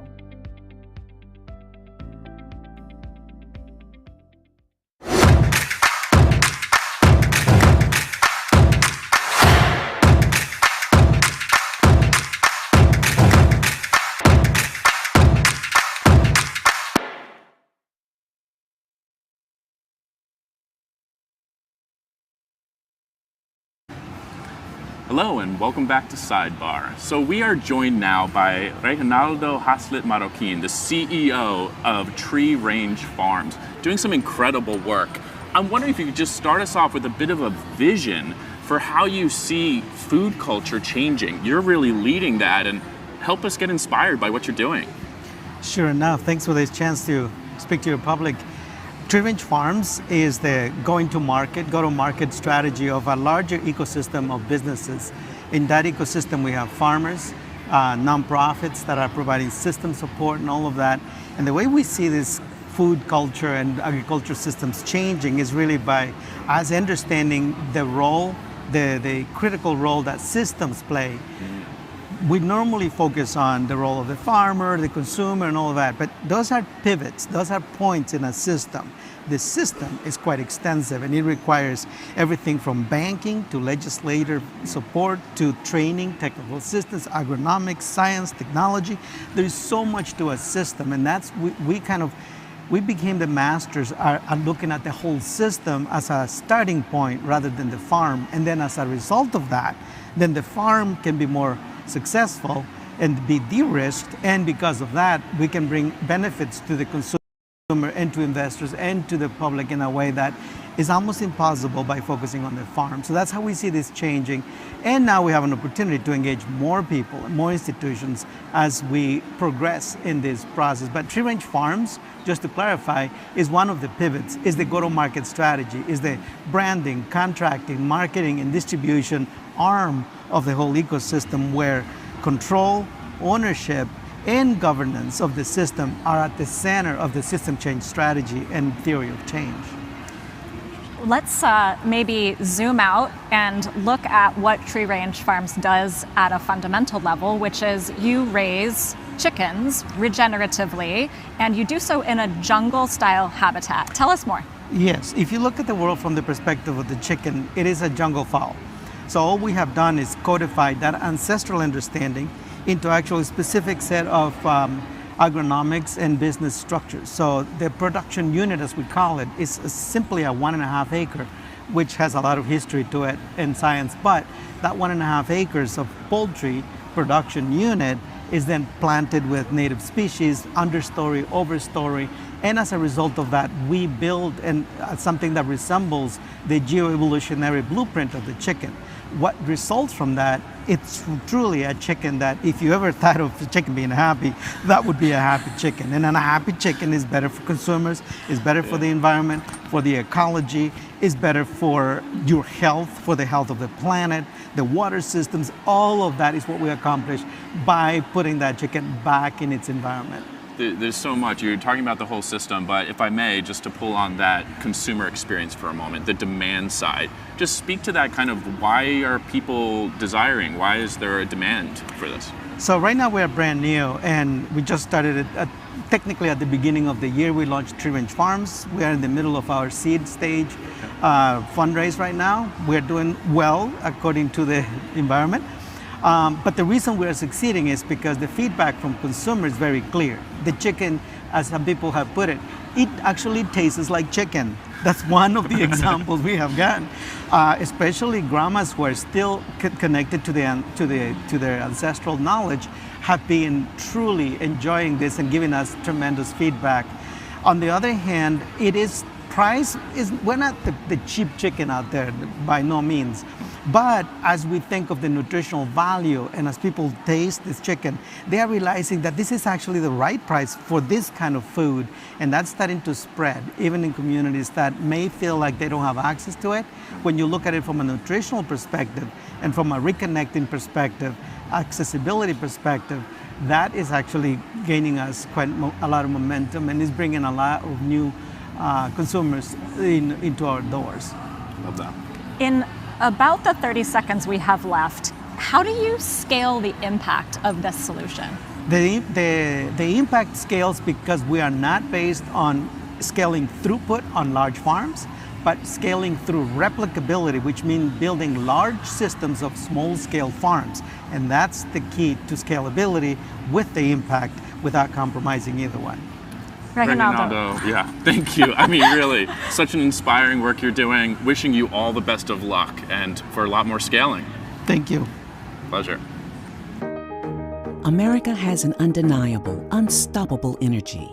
You can see it in the way we run our homes, workplaces, and communities. At Constellation, our energy matches yours. We're generating electricity 24/7 with hydro, wind, solar, and the nation's largest carbon-free nuclear fleet. Enough clean energy to power 15 million homes today, and a commitment to helping you build a brighter tomorrow. Power on, America. America knows that a sustainable future is only possible if we make real progress now. At Constellation, we've already begun. We are the nation's #1 producer of clean, carbon-free energy, generating nearly 90% carbon-free power today. And we're committed to producing 100% carbon-free electricity by 2040. Together, we're creating a brighter tomorrow today. Power on, America.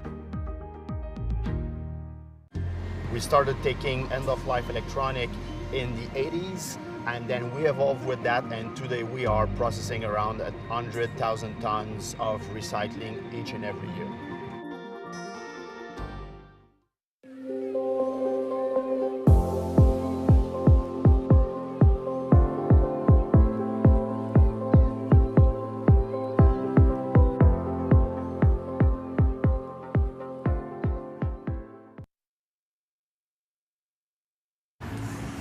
And we're back, really excited to have with us Chinpei Tsai, who is the Director of Policy for Cities and Sustainability at Uber.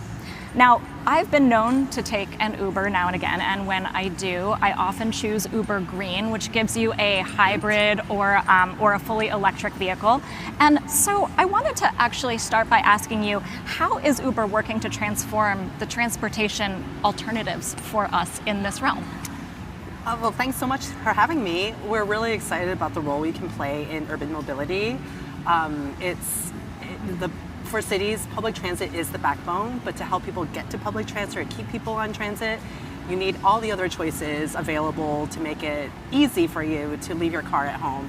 And I think Uber plays a really strong role in doing that in all the different ways that we think about, whether it's late at night or schlepping something heavy or all the other ways. So yeah, I think we're doing that plus the electrification piece. So it's not just the service and getting people and things to different places, but also the electrification side of it. Amazing. So just unpack for me, this is one of these questions I generally don't know. You're this platform, but you're working with drivers, you're working with retail, you're working with this ecosystem. How do you engage the drivers? How do you bring them on board with your efforts to electrify? Well, hopefully we're reaching drivers. We actually seriously reach out and get their input. We did a driver survey before we even launched our sustainability commitment to better understand the barriers drivers have in EV adoption. I think we reached about 3,000 drivers. They told us, about their concerns. I think there's nothing surprising there, right? Vehicle acquisition cost is really high.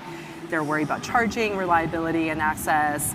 But I think one of the things that we can do is we really understand what the driver experience is like, and so we can design things in the app to make it easier for them. We have an EV hub in the app for them to look at different kinds of EVs that we have partnerships with, to look at different charging packages so they can do comparison for the different packages.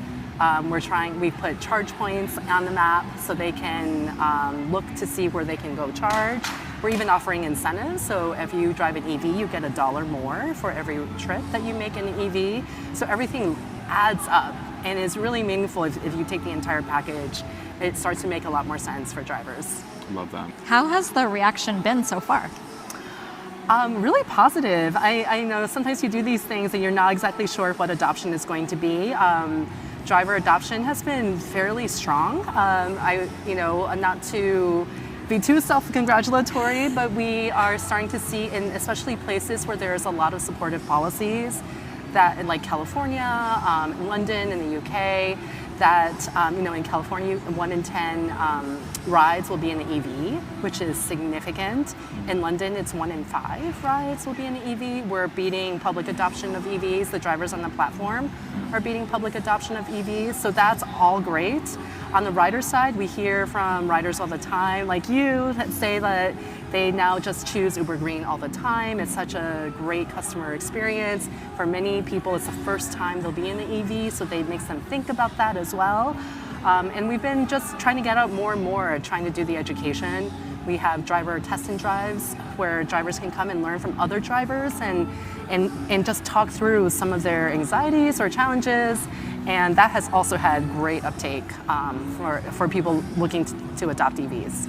That's great to hear. And the wait times are actually on par with a conventional vehicle, so there's really no reason not to do it. No, everyone should do it. Yeah. In the minute we have left, I'm curious, if you could wave a magic wand from your seat at Uber, what would you want the future of sustainable mobility to look like? Well, I think there's a lot of conversation happening in the electrification space, which does have a significant emissions impact. But sustainability isn't only about emissions, it is also about the viability of our communities and our cities. Cities take up the majority of GDP happens in cities, the majority of the population lives in cities. And so I think we have to really position the electrification efforts alongside other sustainable mobility systems like transit and walking and biking, and think of all of these things working together. There's really great research that shows that people who take transit and walk and bike are also much more frequent ride-hail users, so there's a very complementary dynamic there, and we're really excited about that future. Amazing. It's been so great to talk to you. Shinpei Tsai from Uber. Thank you. Thank you. Thank you so much. Hey, Oscar. Scram! Are you gonna eat that? Yeah, it's called a garbage can, not a garbage can't. Yep, garbage can do a lot. There's even waste that can be turned into sustainable aviation fuel, an alternative to normal jet fuel that can help fly a plane with reduced life cycle emissions. Sounds like baloney to me. Together, we can help get more people passionate about trash and build towards a future where everyone flies with SAF. Oh, looks like garbage. I love it. Yeah. The purpose, the mission, the objective behind EDPI North America is, of course, to put more and more megawatts of renewable energy into the ground. And that means replacing fossil fuels. That means we are generating more and more clean energy and supplying clean energy to millions of homes in the US and all over North America.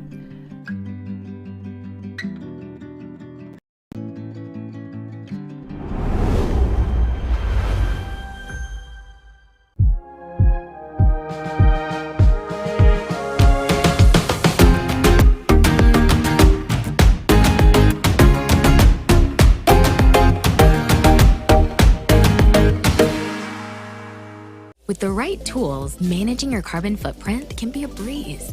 Sustain Life empowers you to confidently measure your emissions, get insights, and align reports to regulations and client requirements. Book a demo today at sustain.life. Welcome back to Sidebar. We are joined now by Mason Emnett, the Senior Vice President of Public Policy at Constellation Energy. Thanks so much for joining us. Thanks so much. So we're in this moment where a lot of companies are setting goals, right, around decarbonization, among other things. But help us understand from your perspective how we go from goal setting to action. Sure, this is really important. At the end of the day, the delivery of electricity is about the consumption of electricity. When we turn on the light switch, we want it to work. We want it to be reliable, we want it to be affordable, and increasingly we want it to be clean. And so what we've learned over the past about 10 years or so as we've been building out renewables and expanding clean energy on the system is that the way that we have gone about that hasn't necessarily connected the consumption of the electricity to the development of the production of the electricity. So we're spending a lot of time at Constellation trying to connect those two as we look forward to the future, things like granularity in terms of location and hourly matching to ensure that our customers that are desiring to use clean electricity are actually using clean electricity instead of relying on fossil generation during residual hours. So when you look at the landscape, particularly in Fortune 500s, I know there's a lot of doubts about whether what we're doing is enough. What are you seeing in terms of whether those goals are actually getting us to where we need to be and how those approaches might need to change? Sure, so it is really exciting to see the amount of growth we've had in clean energy. So Constellation, we operate a fleet of nuclear plants. So we're the largest producer of carbon-free electricity in the country, produce about 1 out of every 10 megawatts. But we need to do a lot more. So we also own wind, solar, hydro, A to Z. As we look forward into the future, as you say, we need to translate goals into action, into decarbonization, not only for the power sector, but in order to power the activity in other sectors, we're going to increasingly need to remove the carbon out of the power sector to then support decarbonization in other sectors.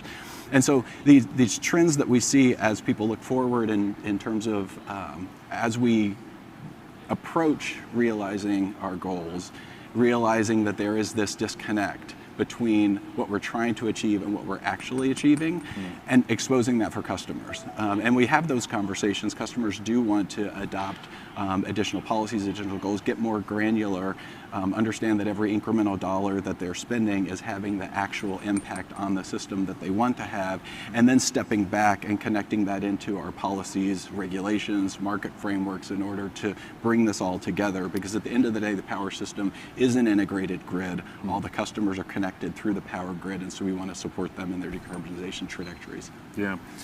Mason, we're at a climate tech event. What technology are you most excited about? What do you see happening in that space? Sure. We are spending a lot of time on hydrogen right now. As we look forward to decarbonization opportunities in other sectors, again, we'll need to decarbonize the power sector in order to support decarbonization in other sectors as you electrify. And one exciting opportunity is hydrogen. So there's a lot of, right now, federal funding opportunities. We were just awarded or participant in a hydrogen hub award from the Department of Energy.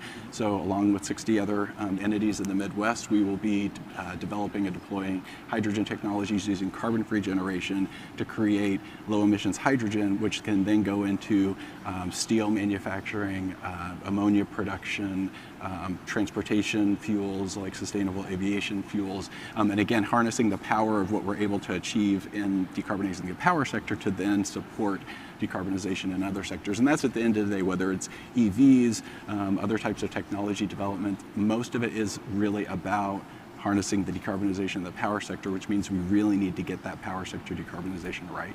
Definitely. You mentioned some of the federal participation. With our last minute, is the IRA, is the federal environment we have now working? What do we need? Yeah, I think it's really exciting to see this as a moment in time. The support provided by the IRA is truly transformational. You can see this in terms of renewable development, that they now have stable policy instead of a boom and bust cycle of expiring tax credits that then get renewed. You've got long-term stability.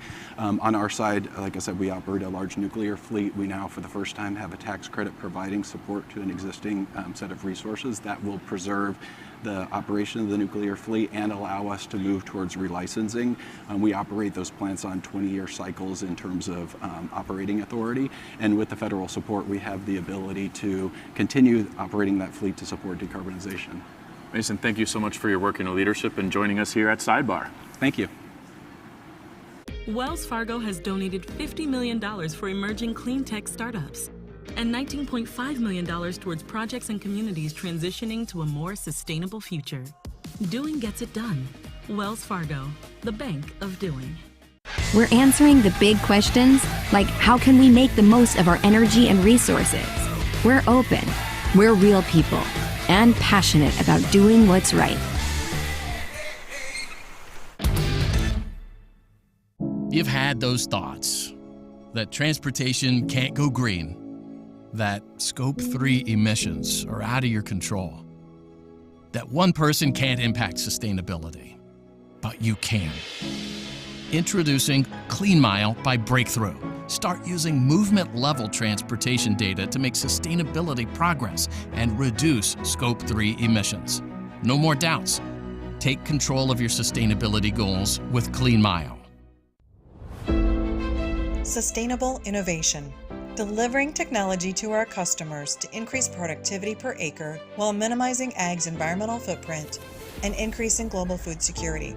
At Corteva, we've assembled some of the world's brightest minds to discover, develop, and deliver the next generation of sustainable crop protection and seed solutions. We're reimagining the global food production system, solving some of our greatest global challenges today and accelerating solutions for tomorrow, for generations to come. We're back at Sidebar, and James, that was a really intense and wonky and articulate group of interviewees. I just can't get over, first of all, jungle chickens. Yeah. That's a really important takeaway for me. How about you? Yeah, I mean, for me, it's just that they're all leaders, right? These are all people and companies that are going out front and saying, I will be first, I will innovate, I will push the bar, right? And doing it in their own ways, in their own sectors, but they're here because they are sending out these messages that are so critical for others to learn from, to follow, to look back and say, hey, come along, join us. Very well This is said. exciting. Yep. Let's do it together. Yeah, it's awesome. I feel like what we heard from Hitachi and what we heard from Constellation was about how they can take their leadership and then pass that on to their customers and help their customers to decarbonize and to do it faster and to do it better, and to do it with, you know, old and new technologies that we, you know, that are available. Yeah, and I also, you kind of building off that was the system, right? Okay, we have this role, but we understand that that role is connected to these other elements, and we're thinking about those, not just what's in it for us and how do we get it, but for Uber, the drivers, for the chickens, the consumer, for you name it. And I think that speaks to this moment, right? Because we're realizing that the accelerating is also about interconnecting. Yeah. It's linking up and moving together. And as Sarah Golden said in her open for the keynotes, it's really, in the end, about people.